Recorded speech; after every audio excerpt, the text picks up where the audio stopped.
Evening, everybody. With that, we'll call the meeting to order at 5:03, May the 10th. We'll begin with any additions to the agenda from administration. No, Your Worship. Anything from council?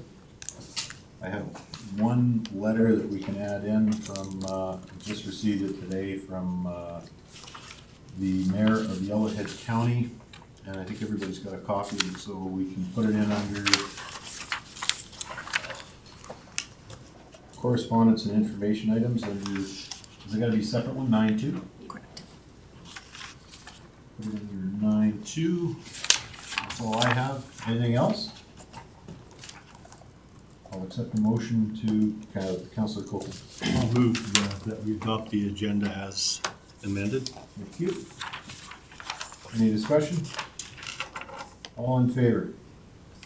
Favor. Okay, heard in favor, Councillor Wilhelm.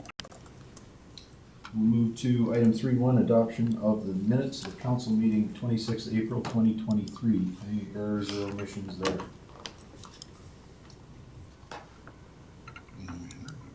Councillor Kush. Make a motion to accept the minutes of April 26, 2023 as presented. Thank you. Any discussion on that? All in favor? Favor. Thank you, Councillor Wilhelm.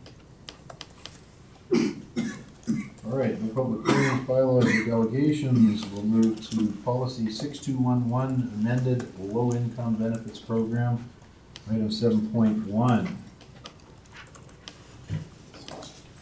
Joan and Heather, welcome, thank you. Good morning, Your Worship and Council. So before you today is adopted policy 6211 with amendments that the Governance and Priorities Committee moved at their April 19th meeting to send to Council for their consideration. The policy was adopted November 23rd, 2022. The awareness campaign was directed by Council began in January of 2023. This included newspaper, radio, letters to previous recipients, flyers, social media notices, etc. The amendments requested by the Governance and Priorities have been included and attached in the policy in the RFD, with the name change to clarify the purpose, as it would no longer be solely low-income benefits. And all the changes have been highlighted. Although these amendments were made by the GMP Committee, administration recommends to only amend the income amounts at this time for two main reasons that are highlighted on page 2 and 3. And I would just like to mention that currently 2023 budget year, we predicted we would utilize all the funds, and the Governance and Priorities Committee mentioned at that April 19th meeting that administration could monitor applications at that time, and if needed, we could come back and request more funds from council at that time. These would be unbudgeted amounts, and administration has previously seen that the seniors transportation grant fully utilized in previous years. So this would ensure that we're adding another target group that we would be coming to you for funds that would be required. So administration's recommendation keeps the program in alignment with council's financial recovery plan and with the public awareness campaign that has already been implemented at council's request when the policy was first adopted November of 23rd of 2022. So those were just highlights from the RFD. So. Councillor Dean. Through the chair to Heather. So I'm not 100% following what you're saying. Like, I'm looking at page 2 and under 3.2, transportation funding for health-related appointments. Highlighted in yellow says low-income, senior, or disabled Woodlands County residents who qualify can be reimbursed transportation costs to attend health-related appointments. Of that 3.2? Yeah. Yeah. And then a little further down in 3.3, same thing for the free snow flags. Mm-hmm. So are we not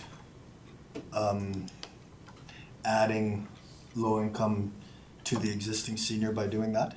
No, this is a completely different policy or a different program. So what we're doing is the policy that was adopted in 2022, that it was low income, and now we're putting based on the governance and policy on the 29th, we're including seniors into this policy that was adopted. Okay. So that's what that clarification was, because previously, it just said low income. Now, with the recommendations that's included in there, Okay, so seniors are included in the policy. based on your recommendations. And if the budgeted amount reaches a limit, then you'll come back to us and we'll make a decision from there. Okay, thank you. Councillor Cush. My only concern with having, come back for unbudgeted expenses over and over is that's something that got the county in issues before with coming back with unbudgeted, asks. And then the more we do it, the more it takes out of the pot. I mean, it might be a small amount, it might be doubling what we have on here. I'm just concerned when we get through this, if we, it might not be adding the low income and the seniors. I mean, there might be a lot of low income seniors that are utilizing the program anyways, but I don't wanna end up finding where we get to, say, November of the year or December, we've overutilized the program and we don't have the money to even find it, and we basically have to run home for the rest of the year. I hate to see that too. Just, future planning is my concern in the budget. Okay. Councillor Dean? And I guess the only thing I just want to reiterate to council, my apology, I was not here on the November 23rd meeting to discuss this. Had I been there, I would have not supported removing the seniors from those benefits. So I know you've heard me say that a few times, but I just wanted to say it again. I'm pretty sure we can find the money for the seniors. Okay. Councillor Wilhelm, I'm just asking you because I want to make sure you didn't freeze there or anything, so. Do you have anything? Nope. Okay. No, I'm good. Okay, where are we going with this, council? Councillor Dean? I'd be prepared to move that council approve policy 6211 benefits program as amended. Okay. Motion on the floor from Councillor Dean. I guess just reading to the motion, we'll just have to be aware that partway through this program, then if it's oversubscribed, you're gonna come back to us for a little more money in the budget that hasn't been allocated, and we're gonna have to either decide to cut it off or to fund it, right? Yes. Okay, just so that council's aware that's where we're going. Any other comments or questions on the motion, speaking of the motion? Councillor Coulton? Yeah, through the chair to council and admin. I think that the original intent here was to have a look at this and we would start to tweak this as to how it fits us in the future. I think that was the conversation that we had. So I don't see a problem with this in the short term, and like you say, if we get to a point where it's something that we can see that we can afford, we will have to tweak it, so. Okay. So with that, I guess we can. Okay. All right, I don't see any, Councillor Wilhelm, I see a hand up. I apologize. It's not to do with the motion. I'm just wondering, do you guys see me? Because I don't see any video from the meeting, so I'm just wondering if I need to leave my video on or not. No, we can see you, just the way you're framed. If you want to raise your hand for a vote, just raise your right hand, I think. Yep, perfect. Raise your right hand and I'll be able to see it. It's a little narrow on the frame is all, so that's it. You can hear us okay though? Oh yeah, absolutely. Okay, very good. Okay, a little technical housekeeping, so we got that. I don't see anyone else wishing to speak to the motion, so I'll call the question. All in favor? Any opposed? That is carried. All right, that will bring us to item 8.1, appointment of inspectors. Dawn, want to take us through this? Sure. Thank you, Your Worship, members of council. So in front of you, you have just just the annual appointment of our inspectors for our pest and weed control, or pest inspectors in general, for weeds and diseases and such that we do various surveys for in Woodlands County. So the appointment of the inspectors is cross-trained between the Weed Control Act and the Agricultural Pest Act. And they are responsible for monitoring their compliance for the various noxious and nuisance weed, or noxious and prohibited noxious weeds, and several of our pests that we do, such as our clubroot and that kind of thing. So it is a legislative appointment, and we have 3 individuals that need to have appointments. Myself, I don't need to be appointed by virtue of my position. I already am an inspector, so that's pretty much it. Okay. Any questions on this from council? The structural one to do, Councillor Kulkin. Through the chair, no, it's, this is, James is been with us, and Sherry is coming back, and so our only new member is Kira.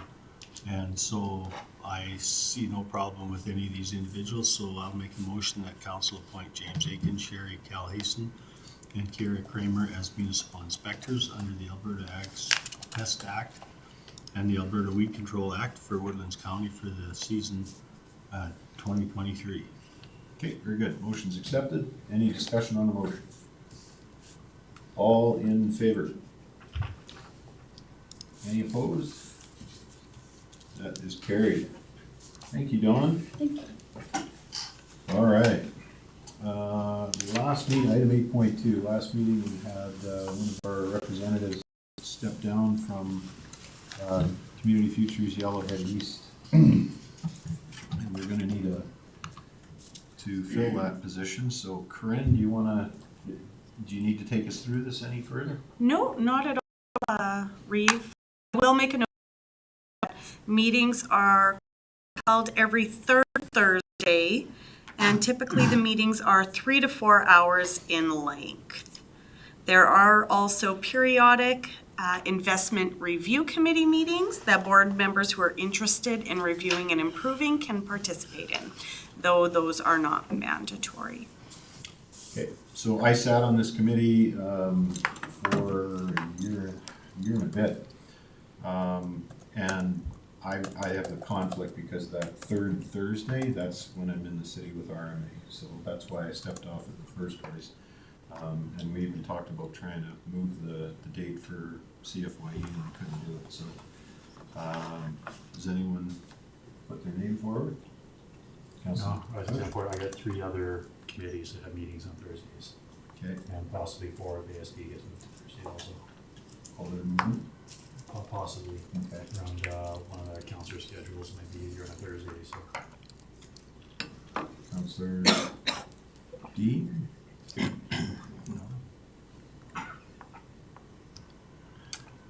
I have meetings on Thursday, like my social housing ones usually are on Thursdays.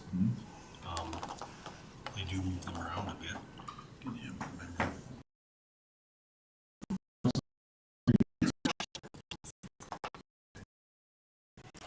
I was the representative on that board the first year that I was on council here. And the reason I had stepped down, unfortunately, was I was unable to make any meetings. It's a really tough one for me to make daytime, multiple hours. And I was finding I was missing every meeting. So that's why I stepped down to an alternate. I could go back onto the board, but it's going to be the same issue that I had before. Okay. Councillor Dean. I recall at our Ag Service Board meeting on Tuesday that Councillor Williams he said that Thursdays were better for him than Tuesdays, and I know he's not here, but perhaps we'd want to check with him to see if that's something that'll work for him. Just appoint him while he's not here. No, I didn't say that. That's how it works with the volunteer agencies, but yeah. Yeah, your worship, members of council, just based on his schedule, he's on that 2-week rotation, and so the third Thursday of the month sometimes won't hit that rotation as well. Okay. So it mean, he's about the only option we have at this point, so, And is the A, sorry, your worship, if I can ask, the ASB is considering moving to Thursday, correct? yes. To accommodate Mr. Williams, correct? Oh, so that would be another one. Right, so, We've got 4 committees on Thursdays. Yeah, Yeah, the third Thursday of the month seems like a busy day. okay. What are our options here? We don't have anybody that can take this on. Are these mandatory positions that need to be filled?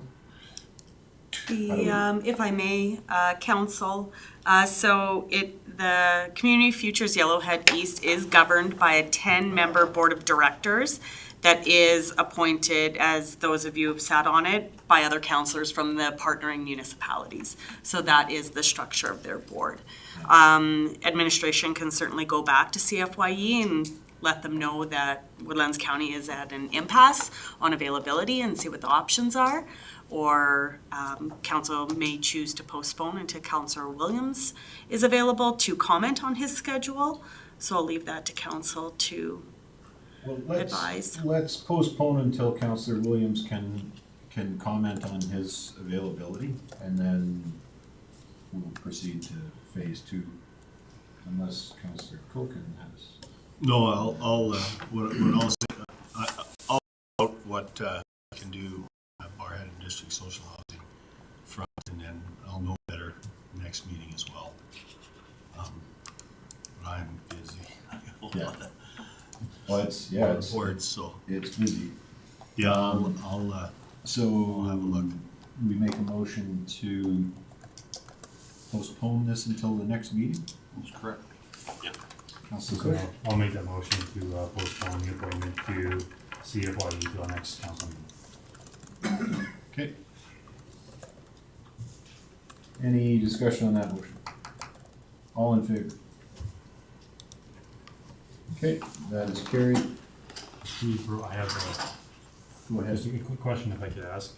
I know we already passed a motion for 60 to 11, but in the RFP, it says that if the motion was passed as, with all of the extra adds onto it, Yeah, that they would end up needing another motion for an additional $6,000 for advertising costs because they're overfunded on that currently. So given that's unbudgeted, are we gonna have to make that motion today, or are they gonna have to bring it back to us? Your worship, members of council, through to councillor, of course, you can deal with that at the budget discussions later on in your agenda. Okay. yeah, that's gonna be a good one. Yeah, we can do that then. It'll work. Just, let me make a note that way. So this is,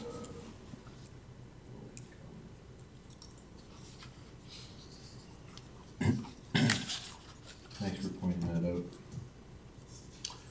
Okay, item 8.3. This is gonna be our letter of support for Alberta Snowmobile Association, HURT. Ladies and gentlemen, the EDO of the year. So I promised everybody I'd introduce you as the Economic Development Officer of the Year. You recently won that prestigious award. So congratulations and thank you. Thank you, and thank you for, excuse me, for the nomination. It's been an amazing couple of weeks, and it's still kind of sinking in, so, but it feels great, so thank you. And it's great to be part of this team, and I do have to point out, and especially because she's right here, right next to me, it's not the first time that we've had this level of prestige, so way to go, Heather. So I'm just continuing the tradition, that's all. All right. Okay, and I apologize, I messed up my order here. So we've had requests from the Whitecourt Trailblazers and the Alberta Snowmobile Association they've been informed that one of the funding envelopes from the federal government that was brought in place, the Tourism Relief Fund, has some unallocated funds that are left in it.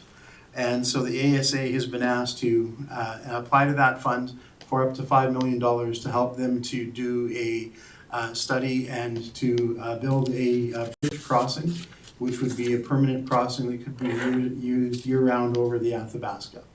And so that's what the letter of request is about.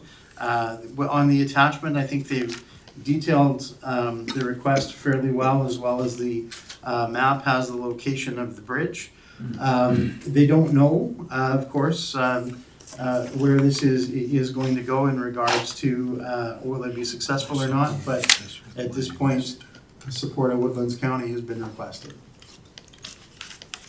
Okay.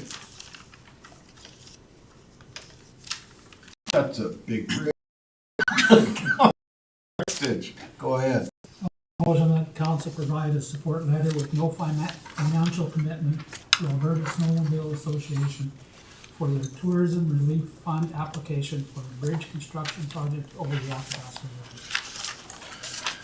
Thank you. Anyone wish to speak to the motion? Just in support of the motion, and as you read in the background, the crossing that the Trailblazer Club utilizes right now is usually only good for about 2 months tops, and there would be, I would see, significant more travel across that bridge. You know, basically as soon as sledding season opens up, people are going to use those trails on the other side. So if this works out, it would be fantastic for the area, for the club and for the area just from a tourism point of view.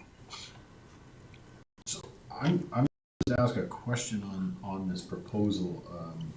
The motion's on the floor, but do we have any idea how long that bridge is good for? The one that's currently crossing? And I know it's Alberta Transportation. The reason that I'm asking is, is there not a way to add a lane onto it? Or a level.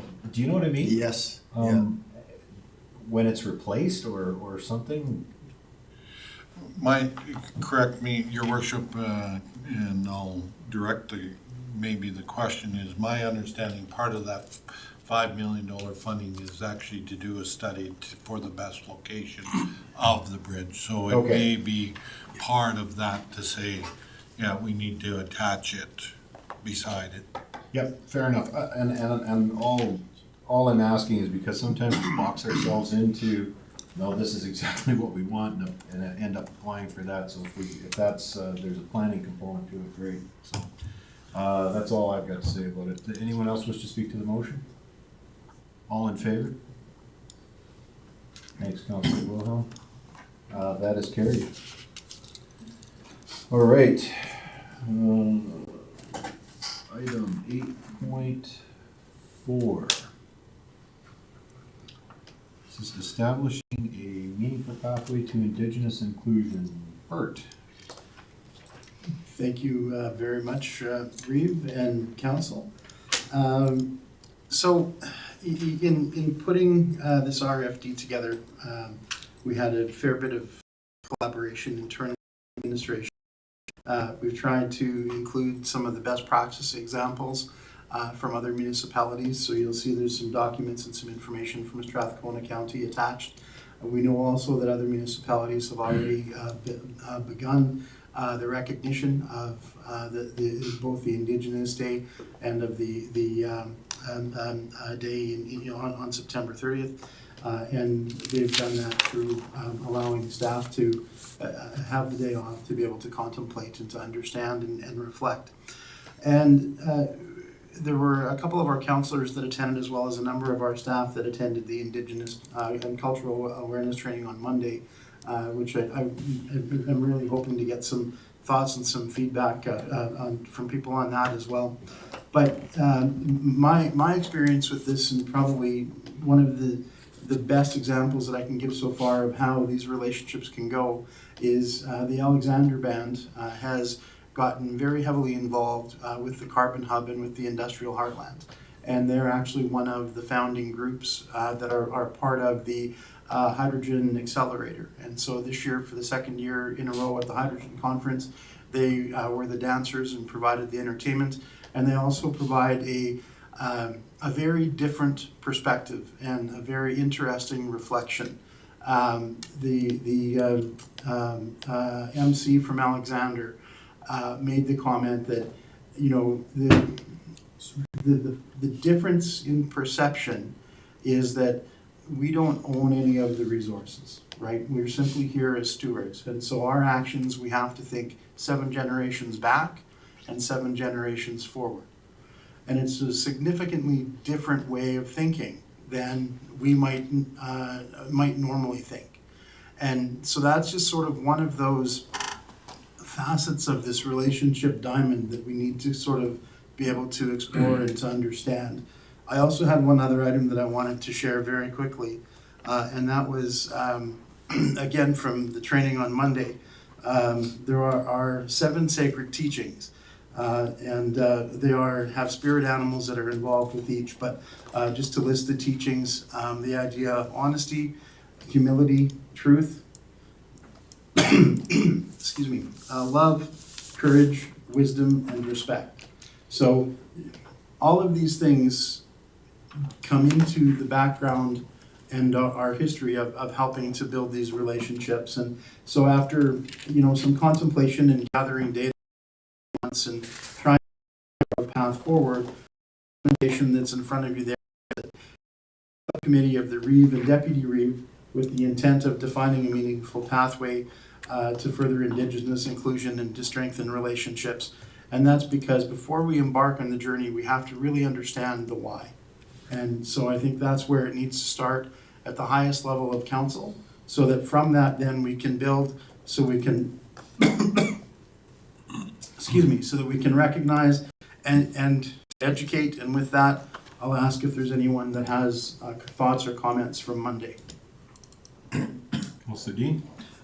Yeah, so I was fortunate enough to attend that training along with a number of people from the organization. It was really nice to see the amount of people that came from the Woodlands organization that attended that training. And I took those same notes that you did. Those 7 sacred teachings,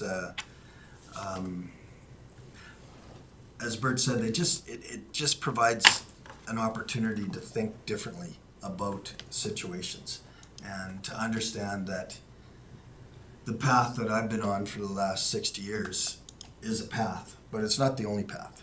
And there are other paths out there. And I think that it's a tremendously complex issue, but at the heart of the matter is a culture that was wronged. And it's, you know, we have created this National Day of Truth and Reconciliation, which is a good start. Our organization really doesn't have any official stance or protocol with respect to our Indigenous partners, so I'm happy to see that this is on the table. I do want to suggest that I mean, it's a no-brainer to have the Reeve as part of that committee. But our deputy Reeve position turns over every 6 months. And I'll just put it out there. I think you guys know that I'm passionate about this issue, and I would dearly love to sit on this committee with our Reeve, rather than having that position turn over. It's up to the council as to the formulation of the subcommittee. Subcommittee or committee? Subcommittee. So yeah, we could do that. Okay. Councilor Cook. With Councilor Dean's permission, I'd like to make a motion. The council forms a subcommittee appointing the Reeve and Councilor Dean with the intent of defining a meaningful pathway to further Indigenous inclusion and strengthen relationships. Thank you. Okay. Any discussion on the motion? keep in mind we have an annual general meeting, that the reef could change too, so. I don't see any hands up, so call the question. All. Thank you, Councillor Wilhelm, and I saw everybody's hand up there. Okay, that is carried. Watercourse remediation. Your worship, members of council, I will take this one on behalf of Richard because he's out doing something, so I have to give him a 20-minute warning when he's ready for the infrastructure report here later on, so. Okay. Your worship, members of council, this is we applied last fall for a grant through. There he is. Okay. Were you psychic?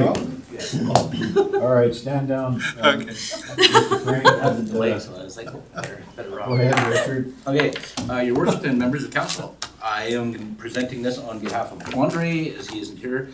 This is a watercourse crossing remediation survey program, which we had applied for a grant and that was approved. So this, unless I'm mistaken, is to award this survey to, who prepared this one for us here?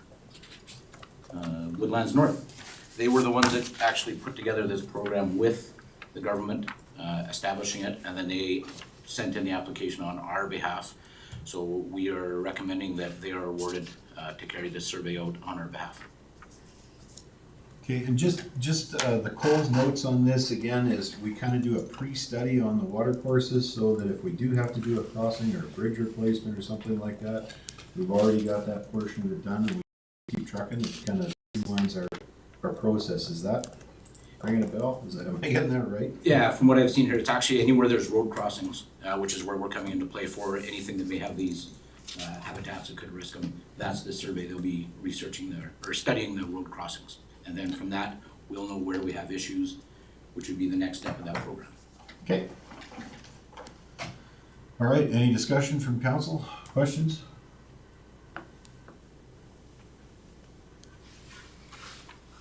Looking for a motion. Councilor Prestige. I'll make a motion that council approve the sole sourcing of the watercourse crossing remediation survey program to Woodlands North for the approved grant amount of $80,000. Okay, very good, thank you. Any discussion on the motion? Councilor Dean? I just think it's noteworthy to, considering the RFD mentions the term sole sourcing, to clarify that typically we don't sole source, but this company has done all the legwork in the background, so there's good reason to do a sole sourcing here.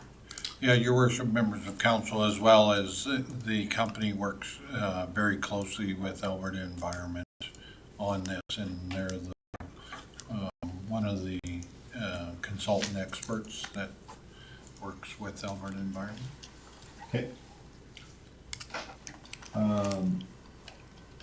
I don't see any further hands up, and with that, I'll call the question. All in favor? Okay, thanks, Councilor Wilhelm. That is carried. All right, now we'll move to 2023 budget adjustments, and please remind me on the low income that we have a motion there under item 8.6 as well. So, this is gonna be Victoria. Go ahead, Victoria. Okay, so probably start off with the easiest one would be on the 2023 capital budget revisions. So all the columns that is in blue were previously approved by council on December 5th, 2022. And then any changes as a result of the tenders and the latest information, then that is revisions with like yellowish beige color. So right now, the original approved capital budget is about $11 million. And as a result of some of the costs come down than anticipated. So the total capital project is $9.2 million. It is not in a sense that it's a true cash saving. It's just that we borrow less because we have two projects, the Horse Creek Road and the ANC Road. So for these two projects, we passed the bylaw last meeting about $3.6 million. So again, we just borrow less from 6 million to 3.6 mil. So, I'm sorry, can you just speak up just a Okay. touch, because I missed the numbers that you were saying, so. okay, so it is regarding the Horse Creek Road and ANC Road. These two projects were kind of like a financing, and the borrowing bylaw were passed in the last council meeting. The total is about $3.6 million. Originally, the council approved for $6 million. So technically, we just borrow less. So it's not really a cash in our bank account, it's just that we borrow less. So right now, the total budget for capital project is only 9.2 mil versus $11 million back in December. Okay. Councillor Dean, go ahead. Thank you. Can you give us just a rough ballpark savings on what, let me back up. When we approved Horse Creek Road and ANC, you had a schedule of payments there, and we made 2 payments per year on each debenture. Obviously, if we're borrowing 3.6 instead of $6 million, our payments per year, so our money out of our cash flow is going to be less. So can you give us a ballpark of what it would have been if we would have had to borrow 6 versus now only borrowing 3.6? If we have to borrow $6 million, we probably would not be able to pay, to repay in 15 years. Sure. So we probably will go into 20 years. The interest rate will be higher, and then the interest expenses will be higher as well. Sure. Yeah, So it's just that, I would say that almost, if not, I would say probably we're talking about close to $500,000 just on the interest expense. Okay, Yeah. that's over the life of the debenture. And in terms of what we'd be saving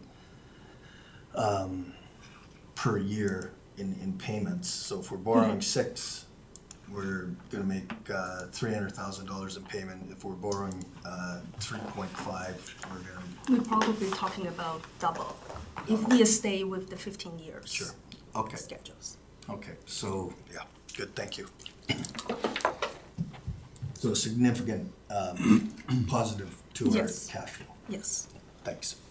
Okay, so, and the revised totals that you've got for us here are due to savings in the expenditures, not new revenue that we've got in No, this is right? only the capital project. This is only the capital budget. Yeah. So we're going to talk about Okay. the operating after that. So that's why I said this one will be a little bit easier, is that we're just focusing on the capital budget.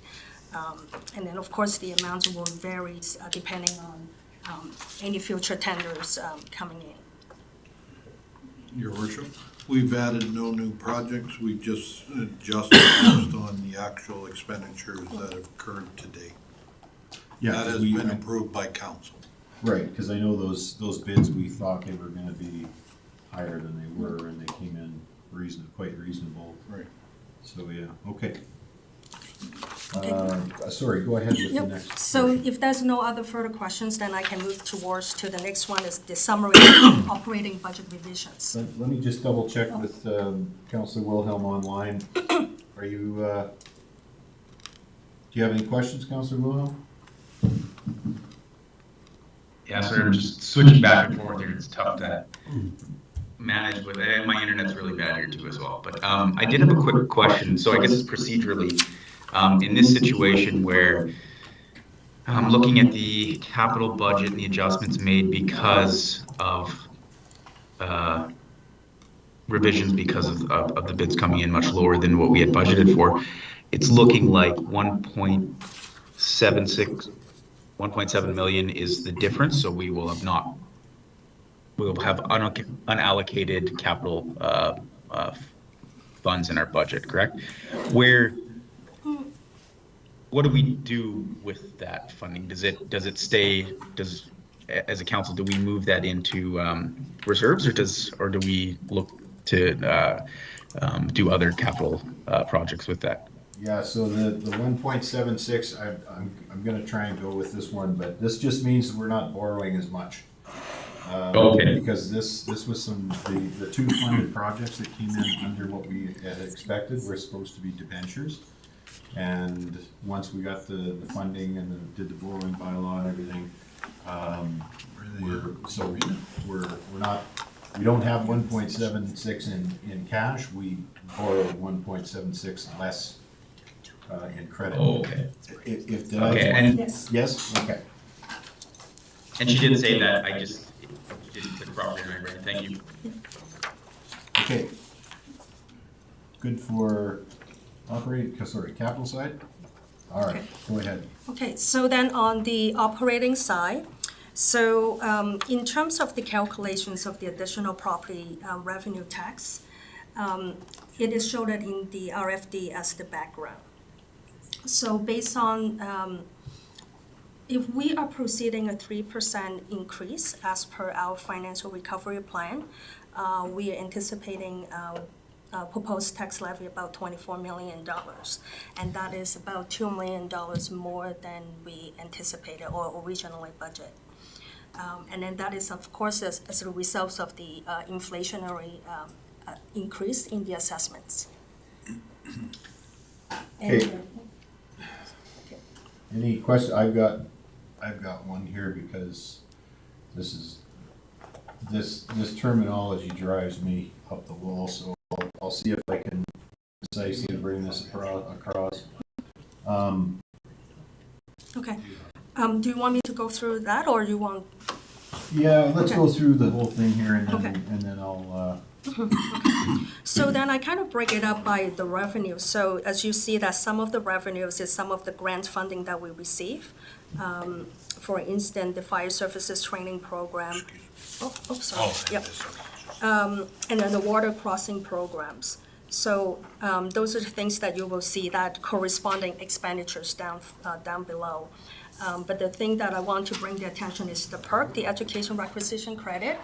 So the councils approved that applications back in February. So the province approved that application. So we do confirm that we received $281,000 as a result of a return of the tax bill. So that is the revenues. And then the expenses, those are some of the expenses that, at the time of the budget, those are the items that were missing or that is not originally part of the conversations. So for instance, the Lansing and Patrol Services, we have a new negotiated contracts. And then also the police funding model, additional $71,000 is required as well. And then there's some changes in terms of the debentures because it's based on the borrowing, how much we actually needed. So the total increase in expenditures is $234,000 versus a total increase in revenue 2.47. So that comes to a net increase in revenue. Of course, this is based on projections, 2.2 mil. And then I also identify the next box would be the council direct initiatives. So those are the things that basically just seeking council's approval as an additional capital and then also spending programs. And if council pass all the total council initiative, we're anticipating that we have $1.9 million of contribution to reserve. Now, it might sound a little bit high, but if you consider that the amortization last year is $7 million. Right now, we not even have any money, not saving even half of that. And we're talking about assets management, planning for replacements, planning for contingency. But if we're not putting money in the reserve, and right now we're not even matching the full amortization expense. And then, of course, we have to borrow $3.6 million. So this is a way that we can build a buffers in the future that we can build a healthy reserve instead of every time we have to go to financing. Councilor Dean? Thanks, through the chair to Victoria. The two debenture payments that are shown on the bottom of page 1, under expenditures. And I'm a little confused as to why those would show as an increase in expenditure. Like, those were projects that were budgeted for. So we knew that there was gonna be a debenture payment. Why does that show as is it just because they're new? No, it's because, through the worship to the councilor. So, because at the time of the budget, we budget for 2 repayments, but the repayment will only start in December. Okay. So that's why, Okay. that was Yeah. the adjustments to it. Gotcha, thank you. Okay, anyone else? So, this is where we'll start having I guess my question, my conversation around this. So if you guys look at this sheet, which is our economic recovery sheet. Your worship, Yes. one of the things, Oh. Councillor Wilhelm doesn't have that. So if we can put it up on the screen for Councillor Wilhelm to see. But Councillor Wilhelm, if I may ask, sorry, your worship, ahead. is, can you see the streaming? I can, but just email it to me and I'll open it up on my computer. Oh, okay. If that's easier. Gita, we'll just email. Hand it, can I have it back, please? And I remember. You have, can you?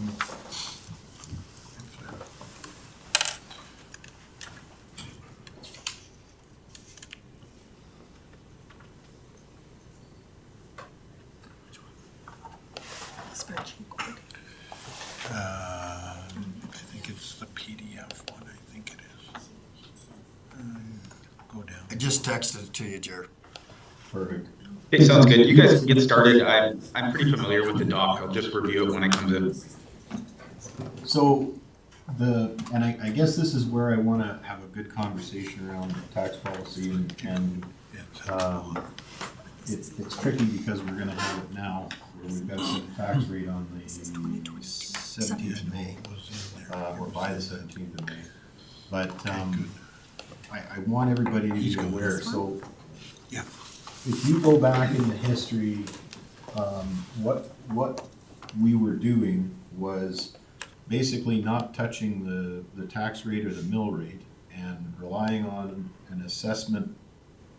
Okay, so, and this is where it gets weird. So there's a growth in assessment, or an increase in assessment, and then there's new growth. And I'm gonna use those 2 words. So if this, and I don't know how else to do this, I stole some props. So if this represents the assessment and the plate gets bigger, that's the growth in assessment due to inflation, due to the increase in market value of this current assessment. This would be new growth in a new build, a garage, a building, an industrial plant, a pipeline, something like that comes on as new assessment. Is that everybody with me so far? Have I made anything, nope, everyone's blinking, okay. So currently, in the past, what was happening was this assessment was shrinking and getting smaller. We left the mill rate the same, tax rate, we left the tax rate the same. And because that happened over a period of time, we ended up generating less and less revenue. So when we adopted this original plan, and you have this 5-year economic recovery plan in front of you, you'll notice that there's a 3% increase in the tax rate annually, but the assessment is never in here. So year over year, you're seeing 3% increase. So from 2023, 21.17 million to 21.808 million is that 3% increase. So by doing this, now what we've had is a growth in assessment. We've also had a little bit of, so the plate got bigger, we got a little bit of new assessment, and we're going to up our mill rate by that number that you're seeing there, that 2.477, is a 3% increase in the tax rate. When we talk about an increase in taxes, is it a tax, is a tax increase a change in the amount of cash that you pay at the end of the day, year over year? Is it an increase in the mill rate? Is it a shrink in assessment? Is it growth in assessment? What? And there's no vernacular around this, and I really think we need to sit down as a municipality and have a solid conversation on this, because the danger here for us now is that by having up to 14-15% growth on the industrial side on the assessment, and then applying a 3% increase to the tax rate, we're generating a lot of revenue, and it may be. I mean, God knows we could use it right now, but it may not be responsible to continue doing that. This tax recovery plan that we got on board with, and the way that I always explained it, was that we need to look at revenue generated at the end of the day. And if we look at the revenue generated at the end of the day, the the tax rate may have to go up, it may have to go down based on assessment, but we're always gonna make sure that we're doing the right calculation. So if this doesn't change at all from year to year, and our service levels stay exactly the same, and inflation goes up 5%, well, we need 5% more money to pay for exactly the same service level on this assessment. So that's what we'd go up in revenue due to taxation. So this 2.5 number that you're seeing, and I just want everybody to keep this in mind when we go to Where is that number, set the sir? tax rate. So that's page 5 of 6 at the top of 2023 summary of operating budget revision, and the additional property tax revenue, and it says assessment value ranges from 4 to 15%. And also part of that is going to be heavy on the industrial property side, because this year the government came through with the assessment year modifier, which they had not done for what, 5 years? They didn't move the assessment year modifier? 11 or 16 years.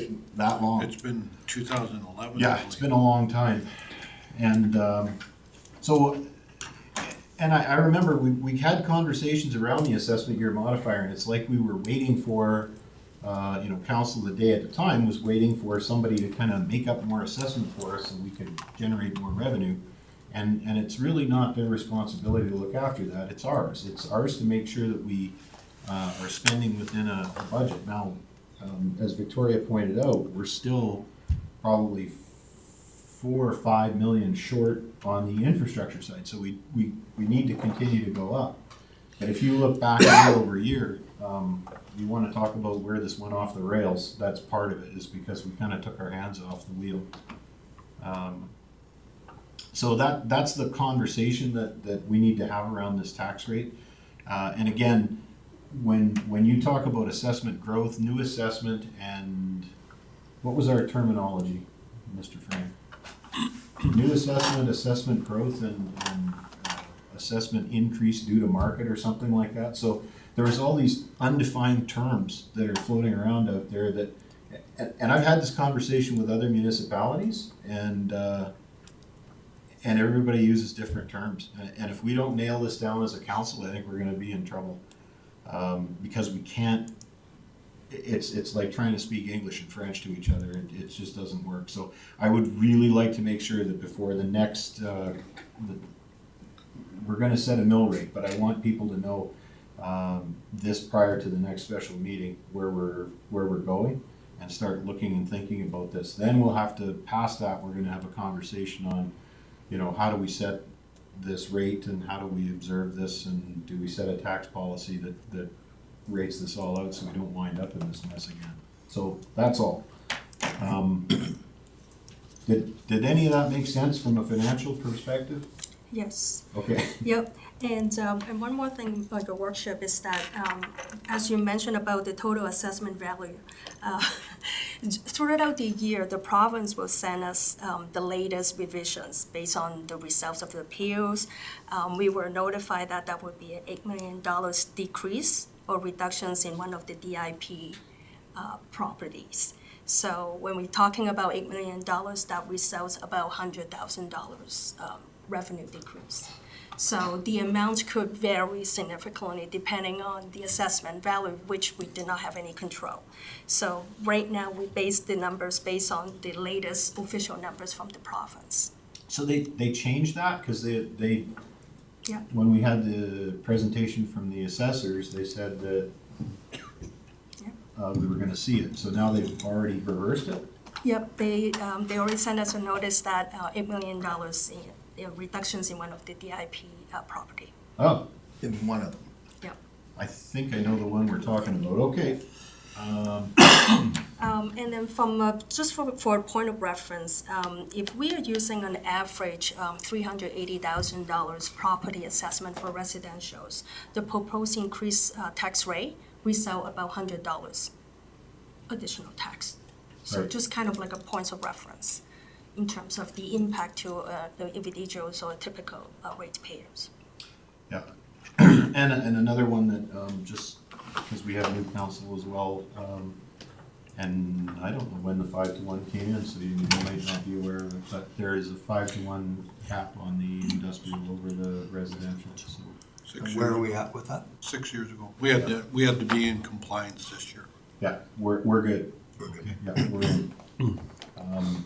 And that's just to make sure that, industry doesn't unfairly bear the brunt of that, that's all. Council Dean? Could you just explain to me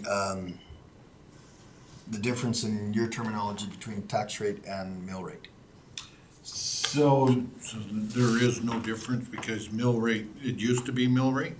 The government got rid of a mill rate. Okay, and it's just a tax. new term. Okay, good enough. However, they're interchangeable because that's the old terminology. Yeah, and mill just stood for millions, right? Like Yeah. the decimal point, so, yeah, okay.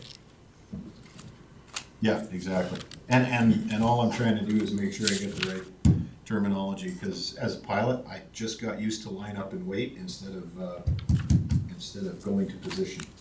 And it only took me 10 years. Just a comment before we get to our meeting where we end up setting the actual tax rate to go out. I know, we'll say over the last couple of years, you get residents to get their assessment and they'll take a look and, you know, say the tax rate's gone up, but the municipality only maybe say like a $50 or $60 increase, but their total bill's gone up, you know, $300-400. Rest of it, the stuff to the educational end of it and the other taxes and stuff, the province mandates and takes that we don't have really any say over. But as far as a resident, even myself before I got into this, you don't really understand that. And I know this is something we've had a lot of discussion about. I'm just wondering if there's any type of, like a media, like on something on social media or something we can put out that actually like breaks down and explains, you know, when we have that set, where our actual increases are and what the province's increases actually look like, just as an information drive for residents. You know, and it's funny you brought that up, if I could, we looked at an assessment, that was a residential assessment that we looked at. And the residential assessment, so we broke out what the municipal portion of the tax rate generated in revenue, in dollar amounts. And then what the provincial portion, so the provincial portion is the education, the Lac St. Anne Foundation, with seniors allocation. And then we didn't have a police broke out of that specifically, but the number was 46% to the province, is that correct? Yeah, well, I think thought it was 43, but it could be 46, yeah. Okay. The county's for 30% for this year. The cost recovery for the police, 30%. The cost recovery for the police, Yeah, it's 30% 30% of, the cost. So right now, we're paying about $319,000. right, For the- that's yeah. not what I'm talking about. So if your municipal tax bill is say 1,200, let's say it's $2,200. Mhm. 1,000 of it goes to the province, 1,200 of it comes to us. That would be roughly, and I'm spitballing a number here, but that's about where we're at. 1,000 to the province, 1,200 to the municipality. And I think that's the part that council wants broken out on these tax assessments so that people can actually see that this is the portion that the province is taking in allocation from residents, because when we went into that tax incentive, you know, we took some heat, you know, how come this percentage calculated on here, well, it's half of what it should be. Well, it's half because we can't apply it to the provincial amounts. So, Councillor Dean and then Councillor Wilhelm. So a couple things, with respect to how it's broken out on the tax notice, it is broken out. But unless you understand all of the mechanics behind it, it's not necessarily really hard or really easy to understand, but those numbers are broken out. The question, I want to come back to something that Victoria had said.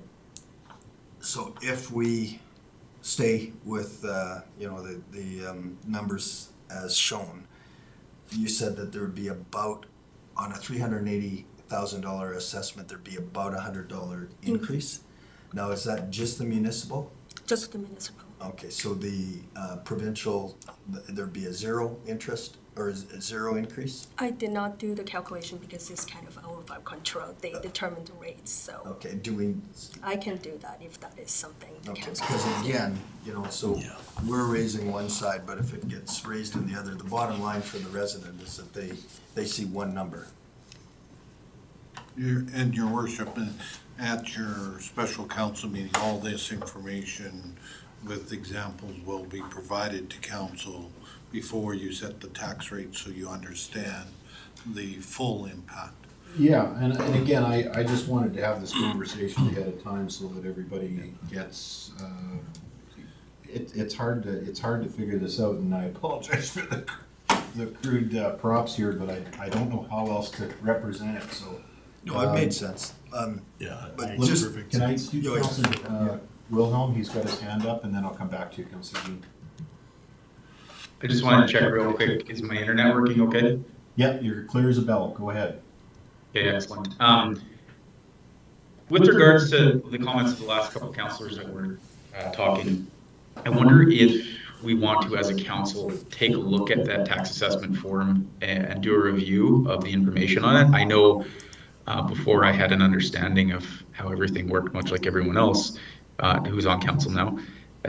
Sometimes you get the tax assessment and it looks like hieroglyphics. You know, there's wording and terminology on there that doesn't make sense to your typical resident. I wonder if that's something in our drive to communicate better with the residents and ratepayers that we create those assessment forms or adjust the assessment forms so that, one, like you said, they're broken out to understand what the county's actually taking for taxation specifically, and then what the province is taking specifically for taxation, and make that very clear on that form, because I don't think, well, it is broken out, I don't think it's very clear, at least from my memory. And then, yeah, I wonder if that's something we want to do at a council, bring it to a GNP and possibly just do a quick review as a group and say, you know, we can clean this up, we can make this make more sense for our residents, so it can nip some of these questions in the bud in the future. Yeah, I think that's an excellent comment, Councillor Wilhelm. Something that I don't think you're gonna meet with any. Yeah, your worship, members of council, just with the understanding is for 2023, it's too late to change because they have to be out the door on May 19th. May 2019, yeah, okay, yeah. Yeah, I have no problem with that. I just, for next year, I think. Thanks. Councillor Dean. So following on the numbers that you threw out of, you know, on a $2,200 bill, roughly $1,200 comes to the county and $1,000 goes to the province. I'm guessing, Victoria, that's probably, those ratios would hold. So, so yeah, we can't change our form, but could we include an example? Just Yeah, we can do a pamphlet. We do inserts every year. yeah, because I mean, the information's pretty easy to understand if it's presented in an understandable way. That's 45%, so pretty good. Nobody was doubting your work. Councillor Culkin. Well, and through the chair, the conversations that I've had with residents is that that's exactly the problem, is they do not understand that process. And so That's right. the biggest one is that they don't understand that we don't have control over that 45%. So that is the first communication piece that I think we should address, is to say that this portion we collect, but we collected for the province. And that's, a lot of folks, that's not clear. They think that that's for the county, so. So as part of our 2023 strat plan, we were supposed to be doing a kind of a Reeves message. Are we gonna have availability on that now that? Yeah? We are, How about a quick video on tax assessment? great How to- idea, your worship. Okay. We need a motion on that area. And I really appreciate people taking the time to actually have a conversation around this and make a solid effort to understand, because this is so important and got us into quite a bit of trouble, so. Your Yes. So one more thing is that I would like to respond to Councillor's question regarding the low-income benefits program. So I actually add the $40,000 as a council direct initiative, just to run additional programs to the seniors transportation grants. But at that time, I did not add the $6,000 advertising costs. Right. So is So that to would be council. added to the additional Yes. expenses. If that's agreed by council. Yeah, and just before we get to that, if I do, because I wanted to address this 2.477 million in increase in revenue, that's about 1.5 million over a 3% increase in revenue from last year. Just so people understand how big that is. It's pretty substantial. So, Councillor Cush. Just following up with what Victoria had said there, and given that we've added more to the low income benefit program, we're gonna have to add an extra 6,000 just for them to be able to re-advertise the program. And I would be wondering if we have the numbers here, as much as I don't like taking out of reserves, we already have to. If council would be okay with taking an extra 20,000, so 26K total, out to add to the low income benefit program. Yes, at this point, we can see if, hopefully we don't have to utilize it, but it might help so Heather doesn't have to come back to council with a request halfway through the year. Good idea. Just That's a really good. at least run it for this year, see where it's at, and then we can gauge the program. And we can see what the uptake is and what the actual costs are for proper budgeting for next year. Okay, I think that's a really good idea. are you? Yeah, your worship, members of council, and again, the way we broke this out is, so if you take that first line item of 2,043,000 and set it aside for now, then that's right, because that's new growth, increased in assessment number, right? You take the additional revenue that comes to, and it's about $400,000, right? And we're asking for, so those revenue is going to occur unless council, well, actually, we've accepted both of the grants anyway, so we're gonna expend those grants in the expenditure portion. So if council is okay with the expenditures adjustment, we can add the $6,000 to the expenditure, plus the $20,000 that Councillor Cush just said, and that would come to a total of roughly $260,000. So you would have a surplus of additional revenue that isn't accounted for that would sit in the revenue side at this point in time without touching the $2 million, right? For increase, and that's a different discussion, right? Is there anything on those revenue or expenditures list of a concern to council? Or do they have any questions in relating to those additional expenditures or adjustments? No, we've gone through a pretty substantial, and we're pretty hard-nosed on wants versus needs on some of these things. And if we don't do some of these things on that list, they were gonna end up costing us more money Yeah. than if we delay them. So that was, if I'm paraphrasing the discussion, if anyone on council doesn't remember it that way, please jump in. You're talking about during the budget discussions. Yes? Yeah. Councillor Dean? So I didn't completely follow what our CEO said, but essentially at the end of the day, what I'm understanding Councillor Cush to suggest is, you know, we're taking, or we're adding $26,000 to expenditure, and the bottom line under total contribution to reserve would be $1.98 million less 26,000. So you'd be at, what is that? If- 55, 1.955. Is that not correct? If you do all the other projects Right. too as well. Yeah, and given the fact that we've vetted those projects, I think we're not about at the 11th hour to start changing that stuff.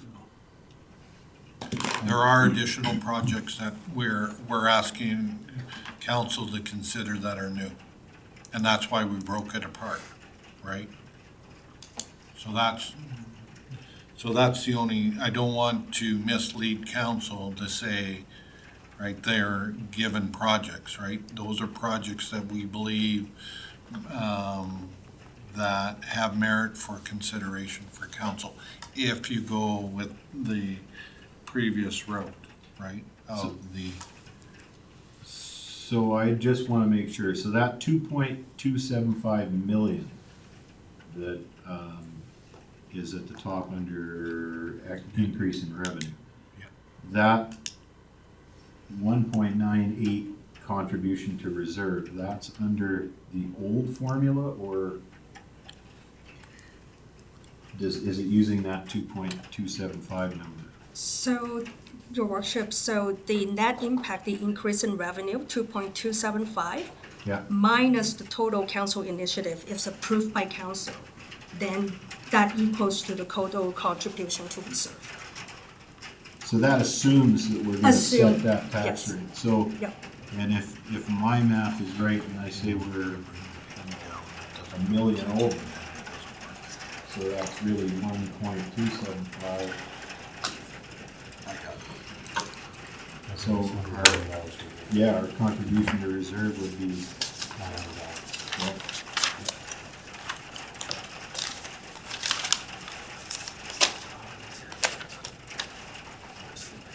I just want everybody aware, okay? Councillor Cush.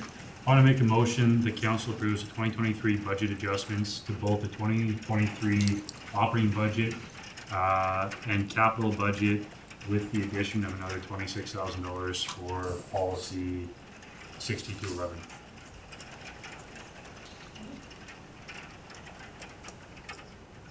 Okay, Oh, sorry. Yeah, you're Point not of clarification. So just want to make sure that, because already include $40,000 for the low-income benefits. My understanding, you adding additional 26 on top of that, right? Okay, thank you. I'm sorry, can you repeat the motion again, or let's maybe hear it from, No, I want to see, I want to see the motion. Council approved the 2023 budget adjustments to both the 23 operating budget and capital budget with the addition of $26,000 for the policy 6211.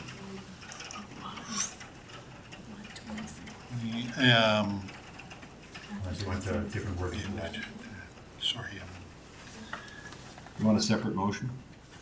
On the? No, I just think, your worship, if we understand what Councillor Cush is saying, what we would do is we'd take a break, run upstairs, do those adjustments so council sees that and then can approve that budget as is. Because are you approving everything, on this sheet? Because, with the Okay. additional Okay. $26,000. so just so that we get this straight though, you've got you've got some extra projects here, right? On Well, this? that's why That's- that's why I want to have, So the extra projects are the Alberta First Radio Communications, that's that's that list, great, right? AFRAX, yeah, The vehicle hoist, the, which you have approved already, yeah, right? Security gate, IT. but those are your extra projects that you were talking about. He wants 20,000. There's extra capital projects too. Yes. So, Everything that's unnumbered on that list is new. Right, so your worship, that's just what he said. to clarify, we already have an existing $40,000 for the senior transportation grant originally. Yeah. So, in anticipation that councils want another program, we already, like, this is already $40,000 on top of that. But then if I understand, Council Kush is that we also adding another 26,000. oh, so you're saying that we allocated 40,000 in Yeah. the old budget? Yes, original budget. This 40,000 is another Yes. 40,000 allocation, so there's 80,000 in total? Yes. If we approve this Yes. 40? Yeah. No, sorry. Your worship, because we can't predetermine whether council was going to approve the policy that was just approved, we knew that there was an additional cost, what we estimated of $40,000, if that new policy was going to be implemented, Okay. right? So that's why it's down under the subject column, right? We're recommending these because we need those to adjust our budget, to make our budget work, right? We didn't know if that 40,000 was in those top part, right? And you guys said no, then we didn't need it, right? So you approved it, so now we put it down in the below part to say that that was there, right? So the actual motion that Councillor Kush was trying to make was to not do actually the 40,000, but 26. Is that right? Right. Well, it'd be 66 total. Right, so we currently have 40 in the Yes. budget previous, correct? Yes. This was going to be another 40 under community services, Right. low income benefits. on the Which you operating side. recommend. Yes? Correct. So that'd be 80,000. Councillor Kush was making a motion to approve 26,000, not, and no Not one else 80. was realizing that we already had that 40,000 down there. Yeah. So you can make a motion to do the 26,000 rather than the 40,000, because I think that was kind of splitting the difference. It gets us halfway up, so we still have to make a decision if this runs away on us. The 6,000's in there for the re-advertising, and we're still being fiscally responsible. So now, I haven't accepted the original motion that you were making because I wasn't quite crafted, so I'm just Go a ahead. clarification then of the CAO. So if we pass it as is, does that put 80,000 in the budget then for, or is it only 40,000? I'm just confused. on this. If you're passing everything on this sheet, you're adding 40,000 to the FCSS Community Services budget. So 80. Yes. So is it 80 total then on top of their 40, or that's what I'm 40 checking? on top of them. 40 and 40 is 80. Right now, under the current budget, we have 40. We anticipate with the changes to the program, we need another 40. So we're now accounting for that. But we couldn't do it ahead of time because we didn't know what you guys were doing. okay, but our original plan, when we were talking about this, was to approve the program as amended, which kind of is a menagerie of the two, which could double the cost or it could not. We were gonna add a little bit extra money to it, And then if it got oversubscribed, we would have to come back to council for another requisition, or we'd have to say, no, that's enough. At the or current budget, Without that. you'd have to come back if it was oversubscribed. So, Councillor Dean? so we're at 80 with this addition, so we're good, right? Like, we don't need the extra 26. No. Councillor, We're asking for the 6, which we missed. Well, that's in the 40. Was that in the 4? No. No, it wasn't in. well, you're gonna have to deal with it. We will. We will. Councillor Prestige. Through the chair to administration, if we do the 80 total and you use up all that, are you still gonna come back for more, or is the 80,000 it? Unless council directs otherwise. No, Okay. the answer, your worship, I shouldn't be shaking my head. Your answer to Councillor Prestige, no, 40,000 is where 80,000 is program capped, right? Again, we've also said that we would monitor that program, but we believe that that would be sufficient based on our estimates. Okay. If December 10th comes and we're at $81,000, we'll overexpend the program and notify council. But if we're at September and we're 80,000 close, we would probably then come back to council and say, we've been oversubscribed and our estimates were wrong. Okay. Councillor Wilhelm, I'll recognize you and then I'll get you, Councillor Kosh. Thank you. So this is with regards to the capital budget revisions. I missed this earlier, but looking in the columns, we've got a number of capital projects here that are unnumbered, and I believe those are the ones that you guys are adding in, or you would like to add into the budget. I just want clarification on that I'm understanding that correctly. Go ahead. Like if you look at, All the projects on the capital budget list already approved. The footnote is just the explanations, providing more explanations and details. so what, just for my clarification, what are the numbers beside, those are the ones that we had ranked 1 through 10? No, as- it's just the as footnotes. It's the corresponding footnotes at the Oh, bottom. footnotes, I apologize. Okay. Good. I'm good. Okay. All right. So now, knowing what we know now on the 6,000, the 20,000, and the 80,000, which is 40 and 40. Now, I'll make a motion then that the council approve the 23 budget adjustments to both the 23 operating and capital budget as presented. Okay, Okay, we'll absorb 6,000. Good. we don't have that extra 6,000, so that's good. Any discussion on the motion? All in favor? Any opposed? That's carried. Okay, that's gonna take us to correspondence and information, but I'm gonna call a quick recess here. So let's come back at 6, were we getting something to eat? We are, your worship, and we're just talking about it. They should be here walking through the door in 4 minutes. Okay, well, Because we scheduled them for 6:20, all so right, we're do we pretty wanna close. do, let's say we'll come back at 7? Is that good with everybody? Can you handle that? Or do you want to Councilor keep Wilhelm? going until? Yeah, I haven't. I'd suggest we Yeah, that's just good. keep going until. I need a break. I need a quick break. We'll pull over, we'll let you Yeah, go. okay. Okay, so let's take a break. We'll come back at 7. Okay. Yeah.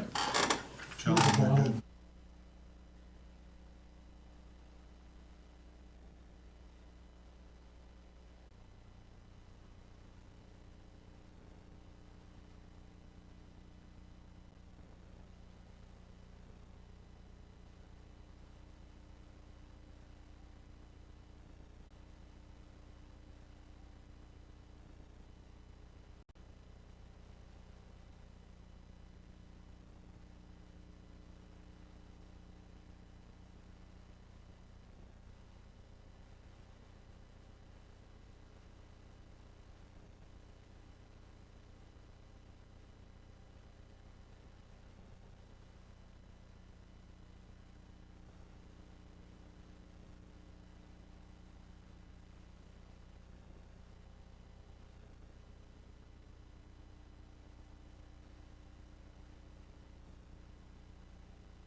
Okay, so we're back from our break.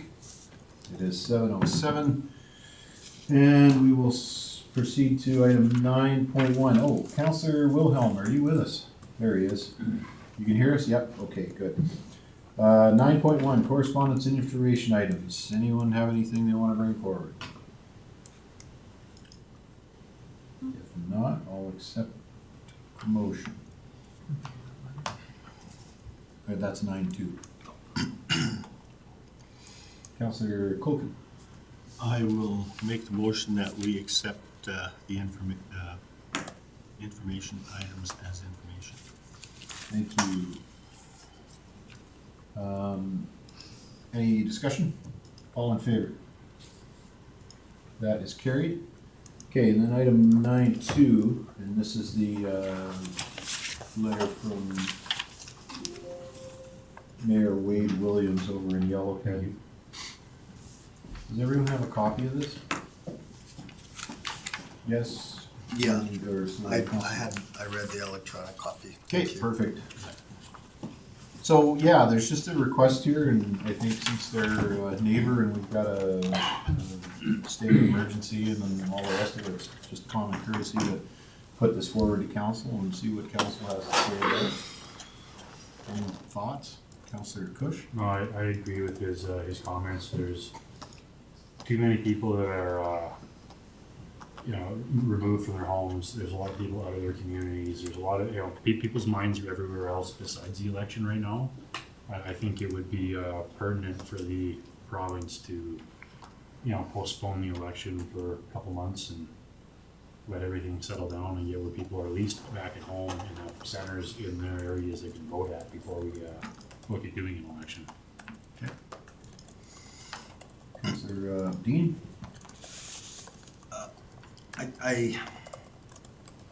I don't understand the process of what would be involved to postpone the election, and without that information in front of me, I have a hard time supporting this request. I mean, certainly understand where this individual is coming from, but I don't know what that process is. So I'd like to know what that is before I make a decision about this letter.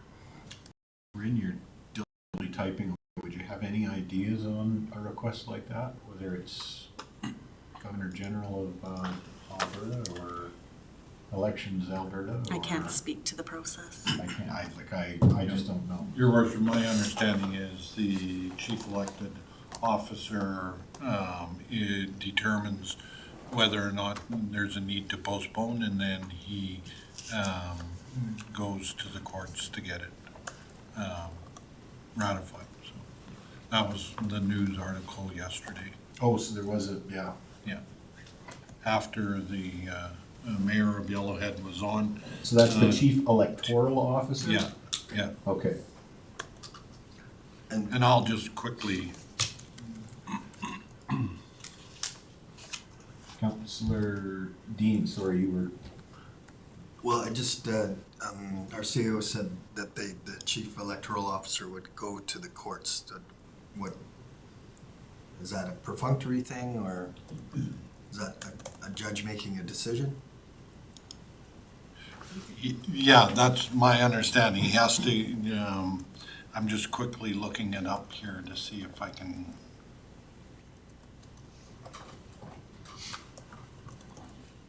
Oh, this is the wrong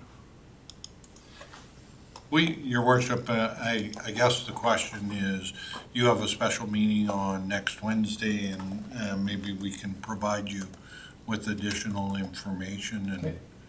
at that point in time, if council wants to make a further decision on it. Councillor Kush? Just out of curiosity, Yellowhead County, essentially what they're doing is asking for us, by the sounds of this, to contact our MLA with a letter of support for the process.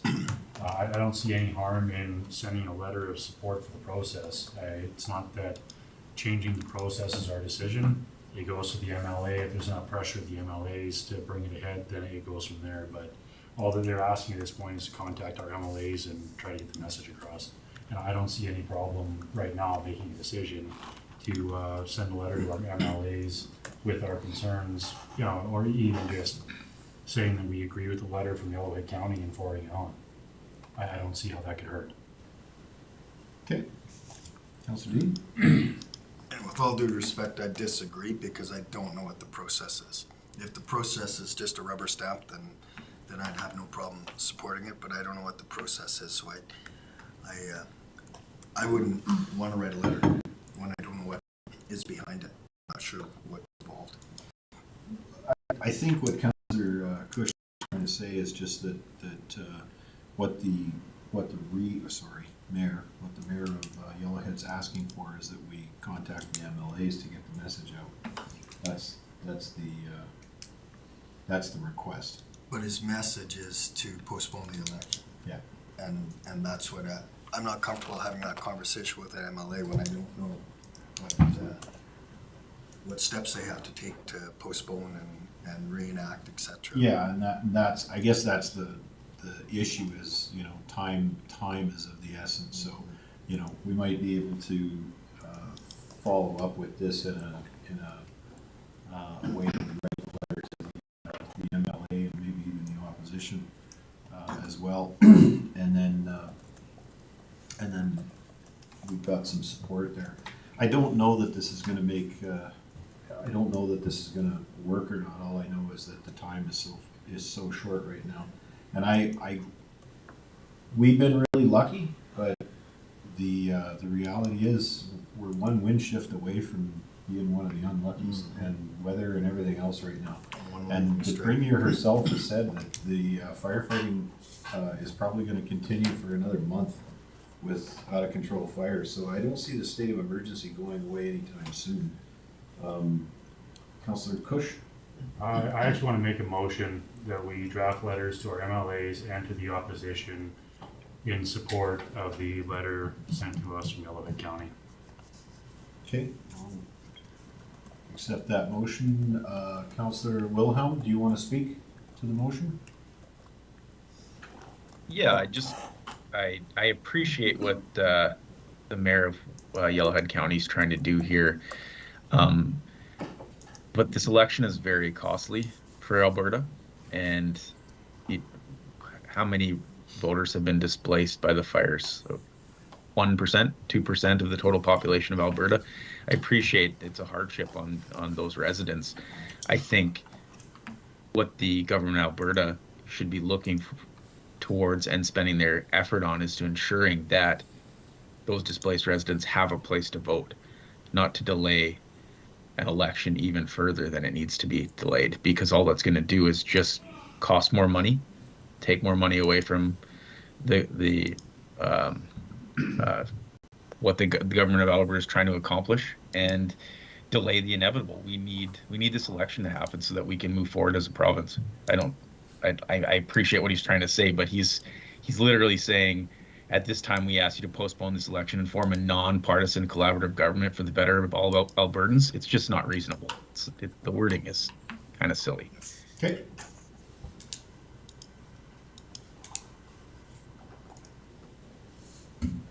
Okay, we still have a motion on the floor, so Councillor Prestidge.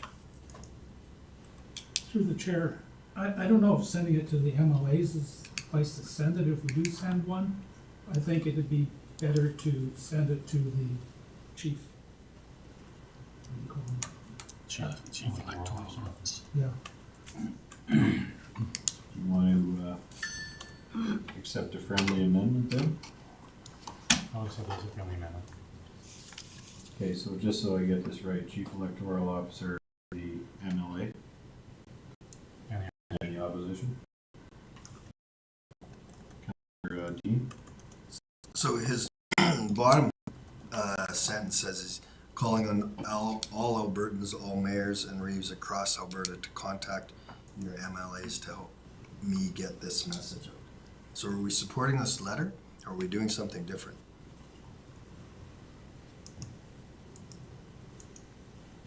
Councillor Culkin?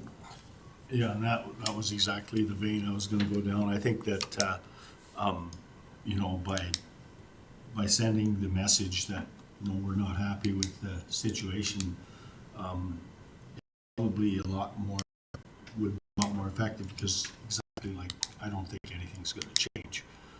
That's the first thing. And secondly, I think it's the, you know, the frustration with the bureaucratic processes that they've been dealing with that has caused him to, you know, reach out like this. So, I think it would be far better just to send it to the electoral person, and that shows that we support his frustration, and at the end of the day, the MLAs are out of the loop right now anyway, so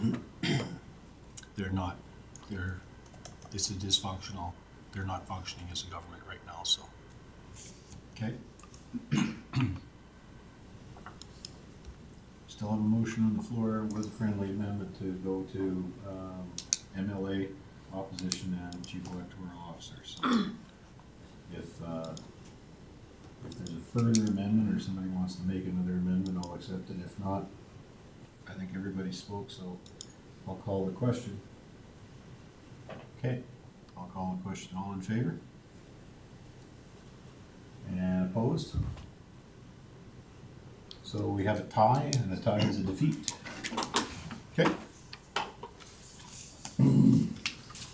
Thank you very much. That'll take us to council reports and questions.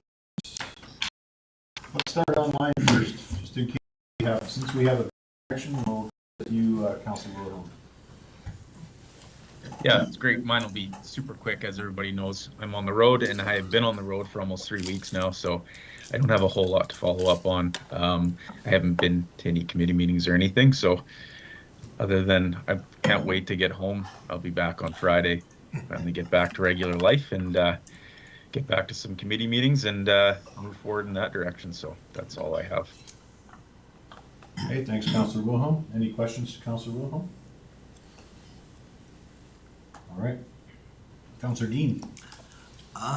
Fairly light 2 weeks. This past Friday, I participated in the walk for murdered and missing Indigenous women, girls, and two spirits, and there was a pretty good turnout. I would say there was probably 40 people there, and that was put on by the Indigenous Friends Society. And then on the 8th, as previously mentioned, along with Councillor Cush and a number of people from Woodlands, we participated in the Indigenous training.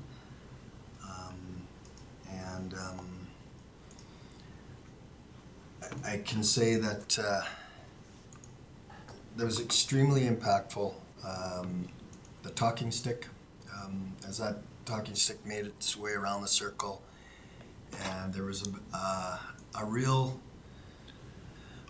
envelope of acceptance in that room, and there was some interesting, heart-rendering experiences shared by the people in that room, and I really appreciated attending that.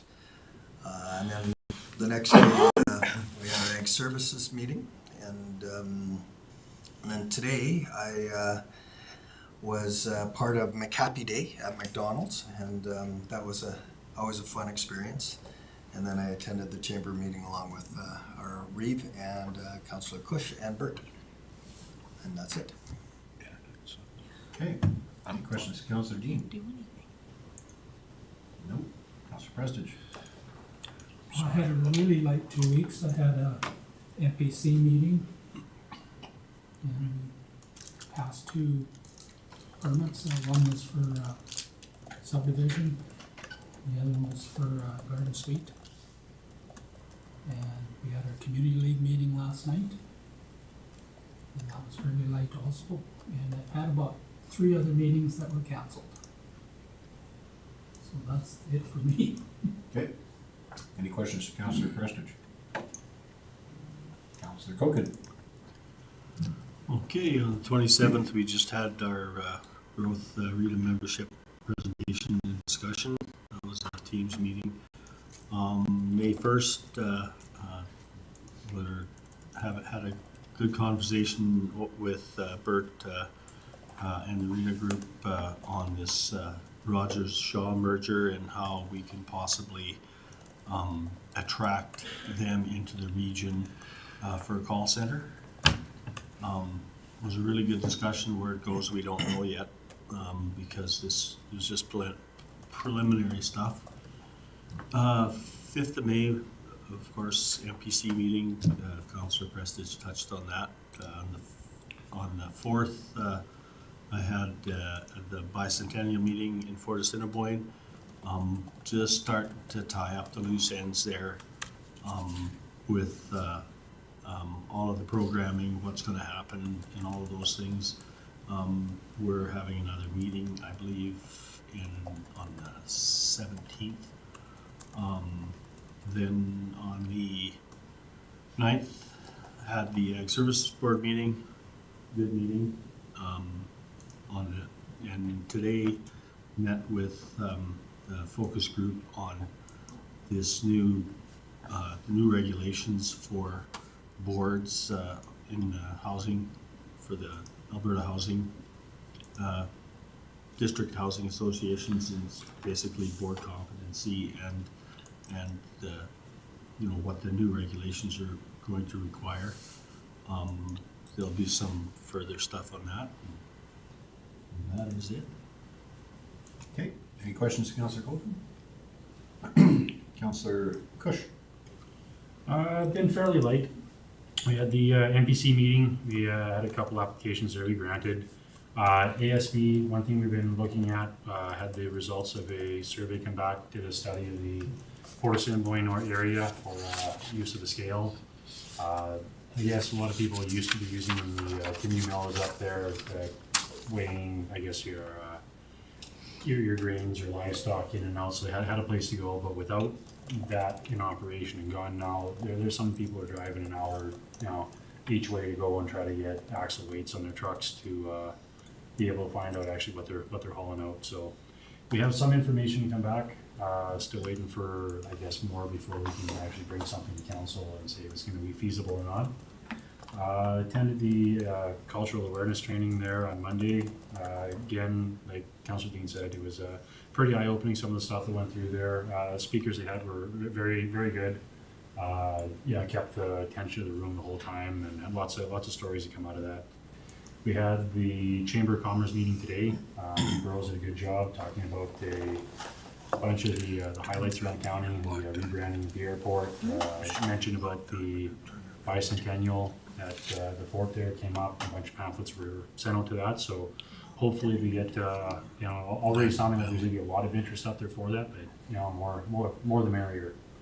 One thing I would like to mention, we I guess just for the public, we did have a barbecue plan this last weekend out at the Ensemble Hall, and the board and some of the people have had a little bit of pushback after the fact when originally the roads were shut down, looked like the fire was coming in, and I stand by that board's decision when they decided on a couple days before to postpone everything. Since then, like I said, there's been a little bit of pushback from some community members because they, hindsight's always 20/20. They looked, nothing happened, nothing came out of it. But from a liability standpoint, if the barbecue had gone and something would have happened, trying to evacuate a few hundred people that have been drinking would have been a complete nightmare for everybody in there. So, like I said, I do stand behind that board and their decision. I think it was the right call. They are looking at rebooking it again. Unfortunately, coming into wedding season and everything else in the band schedule, they haven't got a date set yet. But I can't wait for that to go ahead. Okay. Any questions to Councillor Kush? All right. No question, just a comment. I'm glad personally that it got delayed because I really wanted to go, and it was unfortunate it was falling while I was on my trip out east here. So I can't wait to hear when it's rescheduled because I want to make sure I go to that one. When I get the information, I'll keep you updated. I thought you were going to say you're looking forward to wedding season. Oh. Okay, so for myself, I have a question. Go ahead, Councillor Dean. Councillor Kush reminded me when you were talking about the Ag Services. meeting that we had also asked administration to look into partnering with, what is the name of the firm? Is it not Clean Farms, Green? You look at that Clean Farms Yeah, or Clean Farms? plastics? Yeah, Clean so Farms, yeah. to allow our producers in the area to be able to bring their recyclables, their plastic recyclables, to either of the transfer stations or the landfill. So that we're hoping that there's an opportunity for our local producers to recycle their plastics in the near future. Okay. So the other day, I got to sit in on a town board, actually, with the Health Professionals Recruitment Board. And it was interesting, because we got a schedule back about, our survey, from the health professionals, and what did they want to see. There was a couple of there was one comment around arts and culture, and not everything is hockey, but the one that I found that was, the thing that I found that was kind of missing in there is the kind of embracing of the rural lifestyle around, outdoor activities like snowmobiling and trying to connect some of the healthcare professionals with that lifestyle and getting them involved in, send them out on the VIP media ride with the Trailblazers, trying to get the parents interfaced with 4-H, so they've got something for the kids to do when they get here. Some of these doctors and healthcare professionals are from different countries entirely. They don't even know what 4-H is. The Pony Club. There's all these things that we support that you couldn't do in a city. You couldn't do in an urban. And the message I was trying to put over is that I don't think we're ever going to out-urban a Red Deer or Edmonton or St. Albert, for example, but we can sure as heck out-rural them. We've got some pretty neat facilities here mixed with a very cool outdoor lifestyle that, surely there's a 5 to 10% of the doctors that are actually interested in that type of a lifestyle. So that was the kind of the message, and it was good. It was well received. So we're looking at connecting our ECDev work with Rhonda over at the town and trying to do a little liaison that way so that we make sure that that county rural component is out there to attract on the healthcare professional side.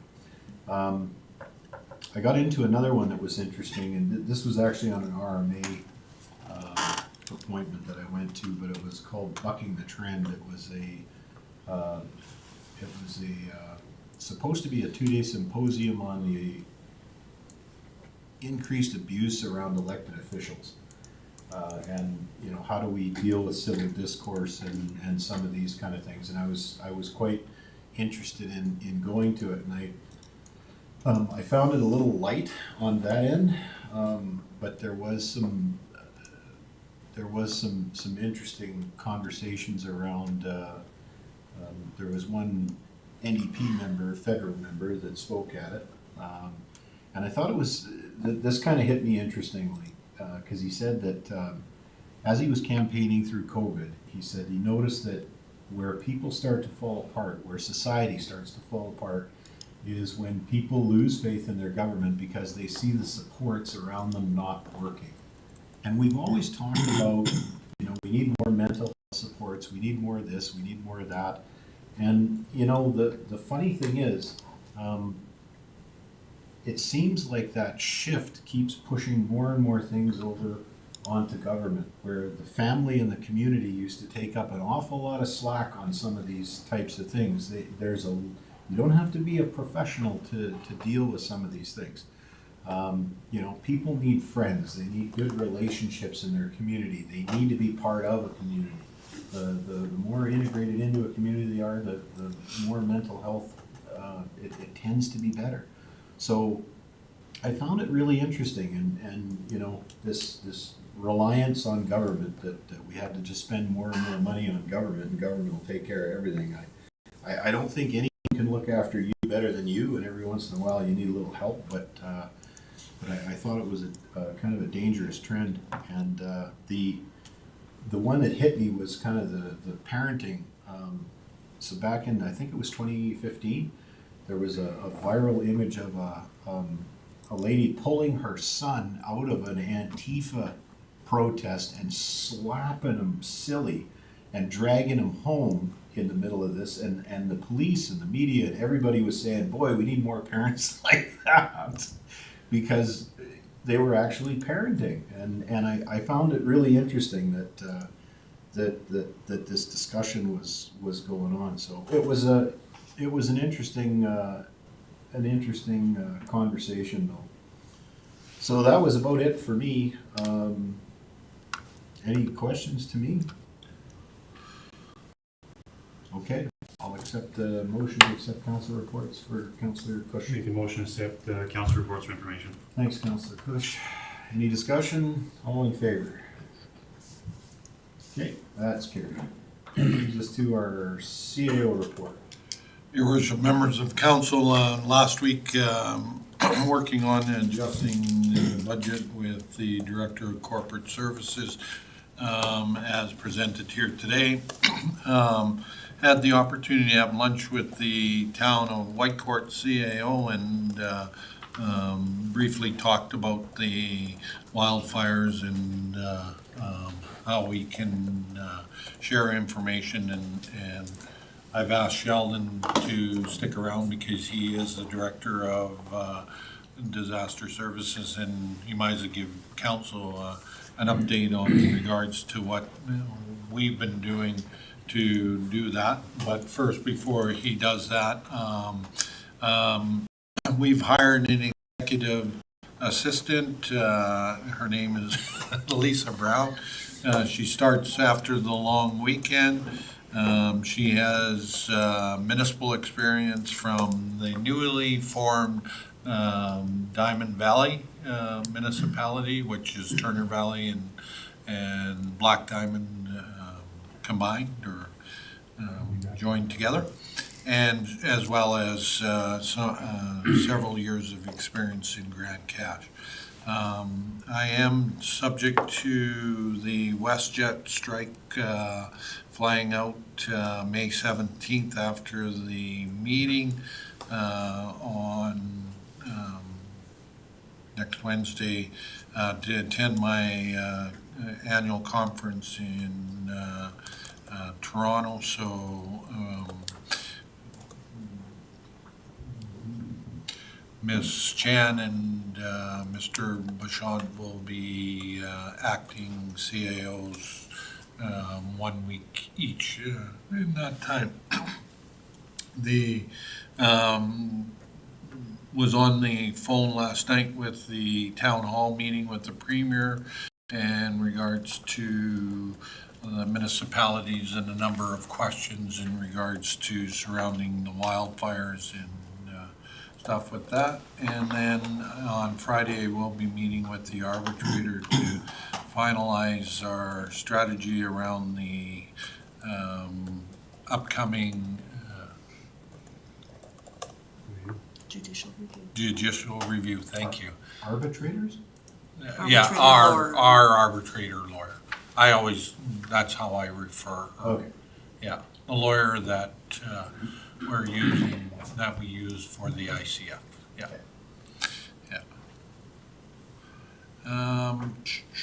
And then back to recruitment, we're ongoing recruiting of the manager of finance.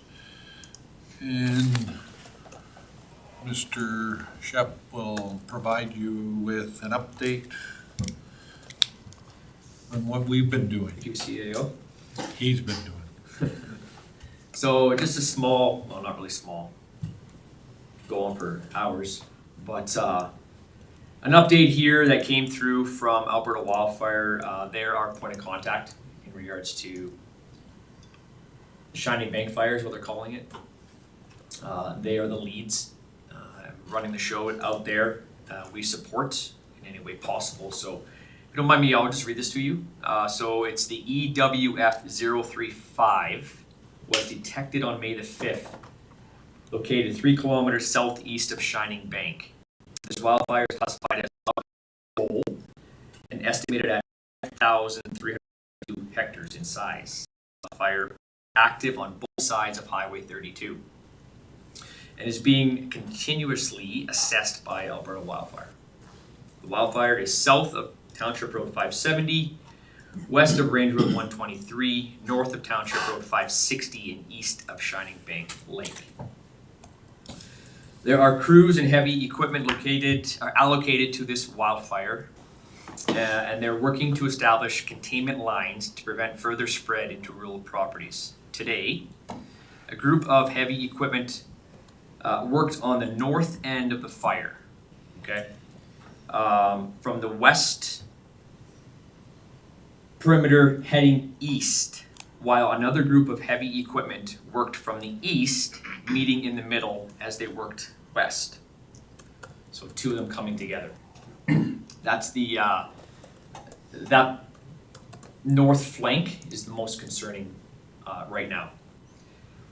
Today, air tankers dropped retardant lines to provide containment for the fire. Helicopters have been bucketing on the north side of the perimeter to create a barrier. These perimeter lines will help build up containment on the northeast side of the wildfire. Alberta Wildfire is assisting Yellowhead County and Woodlands County with this wildfire.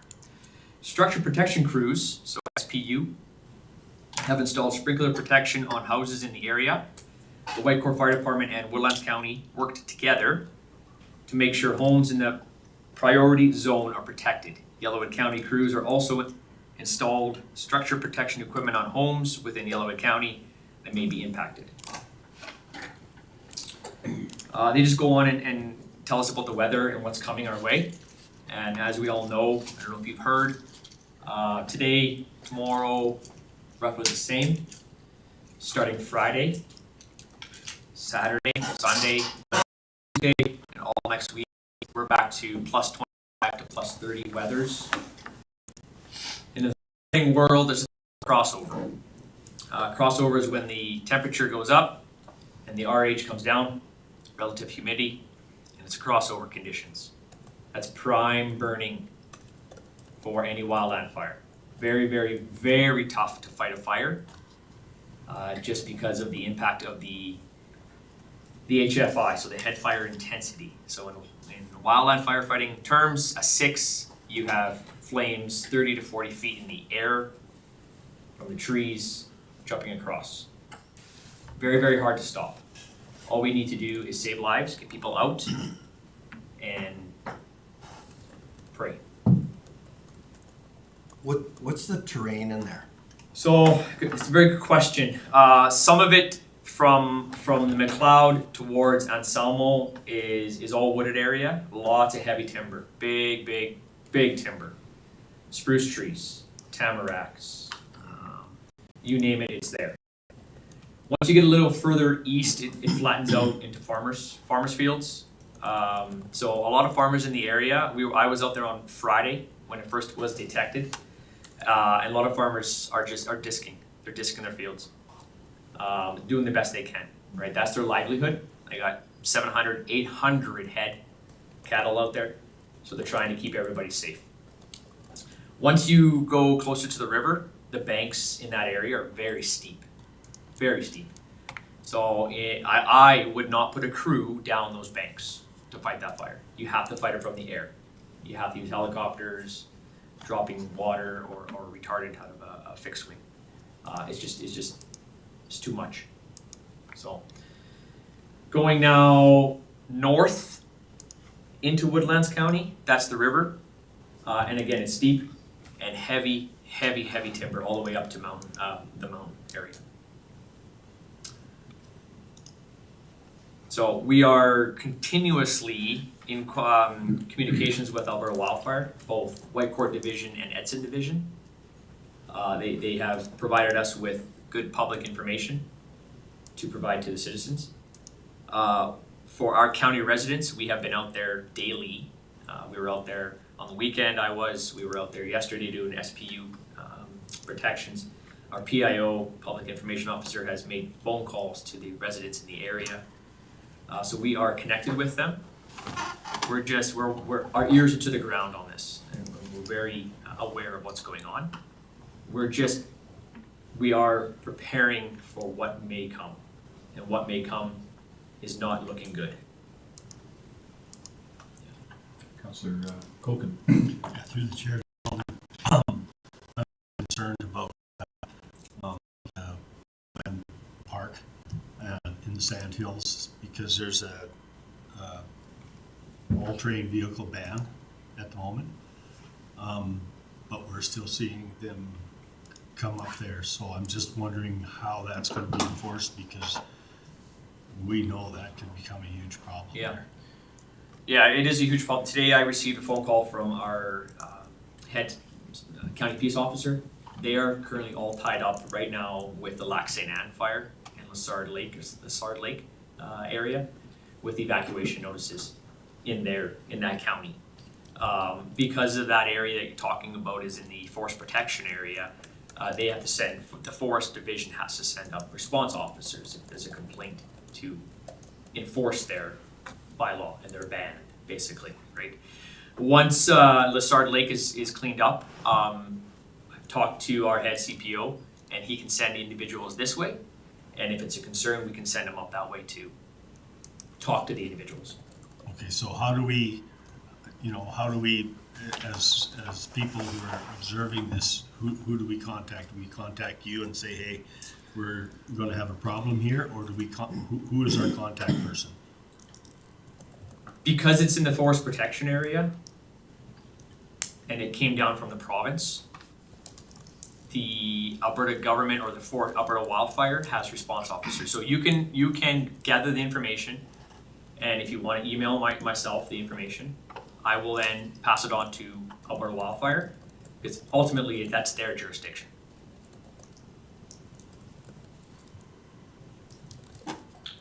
What about sheriffs? Can the sheriffs not? Potentially. Potentially. I think, and again, I think the number one is letting some of the authorities know what's transpiring on there, right? And whether it's the RCMP, the sheriffs, or forestry. Yes. Yeah. Okay. Councillor Kush. So a couple questions. First one, the fire, the Shining Bank fire, with the conditions and everything you guys have been seeing and what's coming, what do you feel is the most likely direction of travel for that fire? Speculation. Yeah. Obviously, we don't know northwest to what to north. Yeah. My other question, now this is going to be more of a concern after watching some of the media release from Grand Prairie, and a lot of concerns from residents finding out fires were out, or well, not out, like fires had started. They contacted local officials, they contacted, and there was no real, we'll say, advocacy or information being sent out to any of the neighbors until some of those areas was too late. I'm just hoping that, from our administrative standpoint, that, if something happens or something moves, we have something in place where communications are at least gonna go out, more, not premature, but, earlier and earlier, yeah, to be in front of it, not behind it. Yes. So we have, again, used all of our media points to get information out in regards to that. If an alert and or evacuation comes out, that goes through Alberta alerting, AEA they're called, right? So they are the ones where you have your phone go off and you hear this, everyone gets it, that's where it goes through, right? I agree we need to stay in front of this because, as we all know, it could turn ugly in a heartbeat. We need to be ready, right? So we're doing what we can with protection units going out and sending the crews out to inform the residents. This is how you work the machine before you're evacuated. Turn the machine on, turn your taps on, and the water will start doing its thing above on the roofs. Because we just don't have the manpower to go and do that. We don't, right? So the early evacuation notice has to be there, right? And that comes down from information that we get intel from forestry, Alberta Wildfire, gives us their intel. This came through at 6 o'clock tonight, so it's usually about 6:30 after they have their operations meetings. They send out their intel, then we build our plan off of that. Go ahead. Another question, I would say, this is more for, I guess, people watching or, you know, even our council here. Some of the areas I know where the fires have taken off and the local crews have just been completely overrun with where they can send people and what they have equipment for. And we'll say Parkland was like a huge media release looking publicly for anybody who could help. Yet I've heard from some other areas people have tried to help and have been usually turned away. If the fire gets, say, you know, starts moving in and becomes bigger than our equipment can handle, do we have a stance on, you know, like what would it look like from members of the public that want to help? Yeah, and that's a conversation that needs to happen between municipality administration, right, and Alberta management, Alberta Wildfire Management. Because we are completely in the forest protection area, any wildland fire is their jurisdiction. They say yes, they say no, right? So those parkland incidents, they're not in the FPA.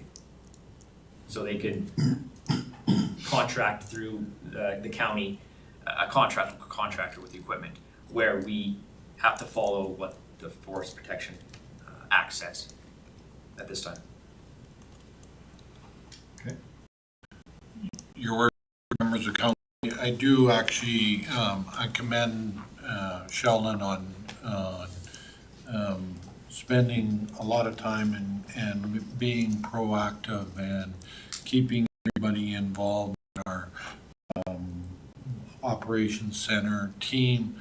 And he's had daily communications with forestry and with the recently with the town of Whitecourt over the past few days, and I can confidently say that we are being proactive and we're ready to, if forestry tells us something, that we need to act quickly. So we're getting the pieces in place, and yeah. And Sheldon, I commend you for doing that. So thank you. Okay. Councilor Preston. Through the chair to Sheldon and Gord. Last night we had a community league meeting and our fire chief come and gave us a briefing also. And just thank you for the job you guys are doing. Appreciate that. Thank you. It's been some long hours, put it that way, but we're getting through it as a team. That one matter, we're teams. Thank you. And then, your worship, sorry, and then again, Councillor Prestige brings up a good point. It is our volunteer firefighters that are assisting as well, and they're doing an excellent job, so. They are. Councillor Dean. Thanks. Through the chair, would it be possible, I know you don't have a lot of spare moments, but to send a map out with the perimeter of that 305? Through the chair to Councillor Dean, yeah, we can send that map out through our PIO, so it'll come from Public Information Officer. Sure. As long as we get the green light from Alberta Wildfire to do that. Okay. Okay. So you'll have to make a request to them to send. Typically, yes, because that's information shared from them to the DEM to make, so the EOC can make the right decisions. Gotcha. Okay, thank you. And that information is available on Alberta Wildfire's interactive map. To a point. Yeah, yeah. It might Yeah. be slightly behind. Through the chair to Councillor Dean, we'll get back to you on that. Okay, awesome, thank you. Okay. Any other questions to the CAO? I have one. When's our judicial review again? June 6th. June 6th. Is there anyone interested in, I have a member saying that I have to go to an RMA commitment that day, and I had it booked off because I had an idea that I would sit in this room and watch the judicial review online. some of you may think it's like paint drying. I actually found the Cardston Library review quite enlightening. And it kind of gives you a bit of a peanut gallery to watch it with if you're interested. So I was gonna ask Mr. Frank if the room was available and we could set it up for that day. We can book that, I'm sure we can book it off. We have a number of rooms that would be available that you could watch. And if council's interested, if anyone's interested. Is there a web portal that we could Yeah. remotely patch And into? that's on Friday is, I'm getting that, so on Monday or Tuesday it'll be sent out to you. Once we know it's available. Thanks. And Go ahead. further to that judicial review, so our, the lawyer that was handling the arbitration, she is still going through with the judicial review? No. So our, no, that lawyer, We have another lawyer that is taking. Okay. we hired a new law firm. Yeah, I know we did, but I thought at the time we hired that new law firm, that we said that the existing lawyer was gonna continue to handle the judicial review. No, because the issue was really, around capacity, more than anything. And, from what I understand, the prep was okay and some of the arguments looked good, but it just, there was a capacity issue there, so the carryover went fine. Okay, thanks. Is that, TMI or? Yeah, you're right. Thank you, Your Worship. Councilor Cook? Oh, I was just gonna move to accept the CAO report as information. Thank you. All in favor? Great. Okay, we have the infrastructure report. Welcome again, Richard. Okay, Your Worship and members of council, we have here the capital project update, as well as followed up by the operations update. So some of this might be new information to you or not. You can, I'm sure if you've read through, if you have any questions. Councilor Koken. Yeah, through the chair to Richard, how many RAP students do you normally get? Just one? Yes, only one for the rep student, that's right. Okay, and so you hired that Yes. individual?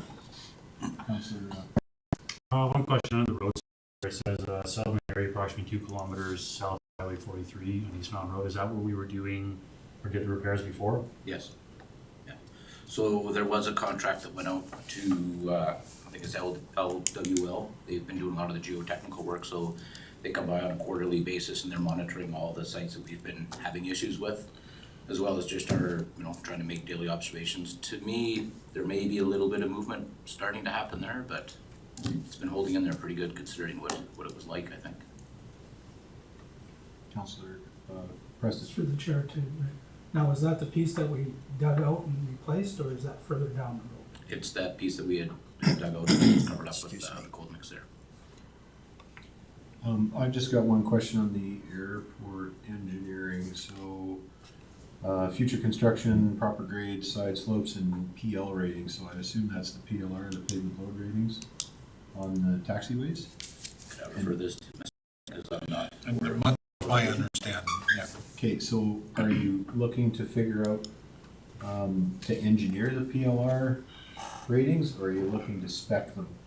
Your Worship, we'll take that question back and get you an answer.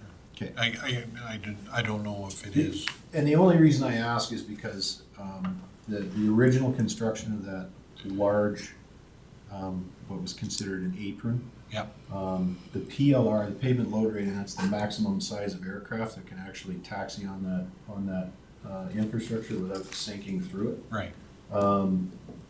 I believe the stuff that was laid in the 70s is an 10 or 11. And so you'd want to match that up. And what got laid was a 6, and then in between that was a 4. So whatever the Yeah, so weakest if you- link is. So yeah. that's why I'm asking, are they spec, like once you go off and you go into the little areas, then you can lower the pavement load rating. because they're gonna be smaller aircraft, but on the main accesses and things Yeah. like that, you gotta keep the specs on You it. have, so- you have to be available for all types of. Right, and that's all I'm curious on is, And your worship, I don't know the answer, so we'll have to get that and we'll send an email to all of council. thank you. Councillor Prestige. Through the chair to Rick, on the hard luck stair replacement, is it closed completely or people can still use it? Access is still open there. It's, when they start to do the repairs later this fall, it'll be closed down. We'll have some good signage, well, we gotta drive into that now, so. Councillor Kush. It's more a question, I just can't remember from our last meeting, I was asking about a cost comparison between cold mix and gravel, was that coming in this meeting or the next one? That's right. I was told it was gonna be coming for, one of our infrastructures, so we could have a comparison of what the, It's supposed to be this way. yeah, I thought that was supposed to be this one. Well, your worship, members of council, it's not at this one. So I would say it'd have to be at the next one, and we'll note that and ask Mr. Bushon when he comes Notice of back. motion because it was coming. That's right, that was the notice of motion. That I was gonna make, but I was told not to because we were having Oh, information. well, your worship, members of council, I wasn't at the last meeting, so I would have corrected you. We'll stick to the notice of motions. Councillor D. Well, just in reference to the notice of motion, I believe what Ms. Scott indicated is that we didn't need to make a notice of motion, but we should send an email to administration, because I know I did with the Indigenous awareness, the cultural. That one that I'm talking about, Andre said we didn't have to worry about it because that was coming back to the meeting. Okay. So to clarify that, we were looking for what it would cost to replace the cold mix, the life of the cold mix versus Gravel. the gravel and the maintenance required over that same 10-year period or 12-year period. Yeah, and I think a fair thing to ask too is there's a different maintenance requirement on a hard surface versus in the winter, on a hard surface versus a gravel surface. Yep. You've gotta clean them down to bare. The conversation around cold mix roads was that the inventory is being made available to infrastructure services in May and is then coming to council in June. Okay. Just the inventory, like, or we're gonna. Infrastructure services is getting the information so they can then provide the report to council. And that report is coming to council in June. Okay. All right. Go ahead. Just to comment on that, you mentioned the maintenance on those surfaces. I guess we use our plow trucks for most of the winter on those surfaces, so depending where you've got oils and gravels mixed, it is a little more cumbersome, I guess, depending how, if it's oil gravel, which we do have. So it's just a little different maintenance on that. Yeah, and the only reason I mentioned that, I kind of found that out recently, is that if there's an extra cost incurred with having a hard surface versus a gravel surface, because you can get away with a skiff of snow on gravel, but you get into a hard surface and you generally got to clean it down. You try to, yeah. So that's all. So it goes to the overall cost of the surface, and I just wanted to make sure we captured it too. So thank you, Councilor Cush. Just to that point, I think like the biggest reason we're trying to get this information is especially like we have a lot of residents that have been told it's cheaper to run a hard surface than gravel. Some people have been told the other way. When we're pulverizing the cold mix and going back to gravel, it'd be nice to have the numbers that actually show what the maintenance cost is on the life cycle of a road. Just in comparison between cold mix and gravel. It doesn't have to be a road in specific, but just as a comparison for, let's say, a kilometer of one versus a kilometer of the other is. That's kind of what we're just trying to for information on. I'm just going to go with Councilor Wilhelm, and then I'll grab you, Councilor Dean. Go ahead, Councilor Wilhelm. Yeah, it's just following up on this conversation. I actually have a couple residents in the area where the cold mix roads were pulverized last year, and they're asking me when will our road be replaced. I just following up with them over the next couple days, but I know the answer to them is that it will not be, and that's going to be a hard conversation that I'm going to have with them again Like these are new residents who hadn't talked to previously, so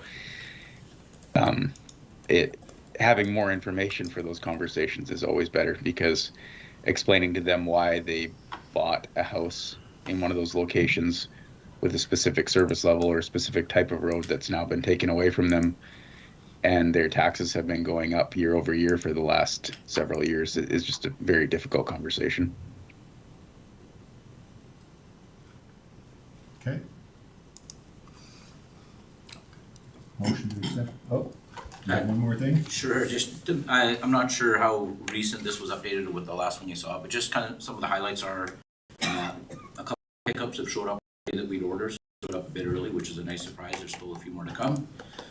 We did have our kickoff meetings with a few contractors, 3 paving jobs and the 2 salt sheds. So those are all in motion, starting to get going. Gravel crushing is progressing in the fort.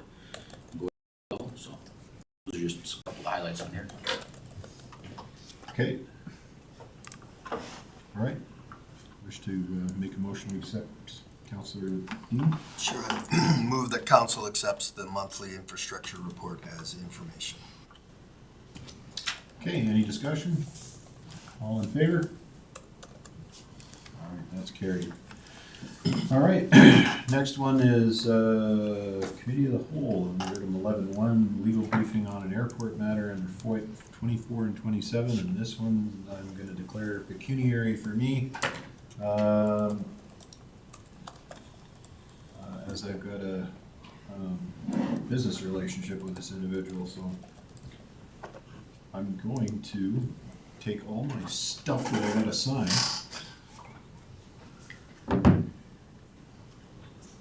And then somebody else can share to move in close, or?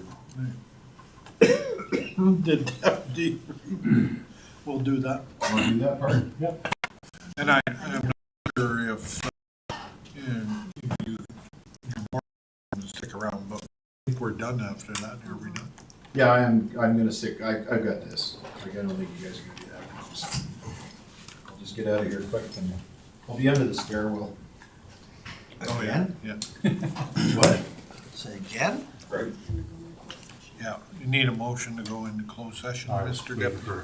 Oh, you gotta wait, okay. Okay, thank you. Hi, motion, Councillor Pilkin? Yeah, I'll make a motion that we go into closed session on the airport matter, FOIPs 24 and 27. Any discussion on that? Call the question, on favor? Okay, that will, go to closed session.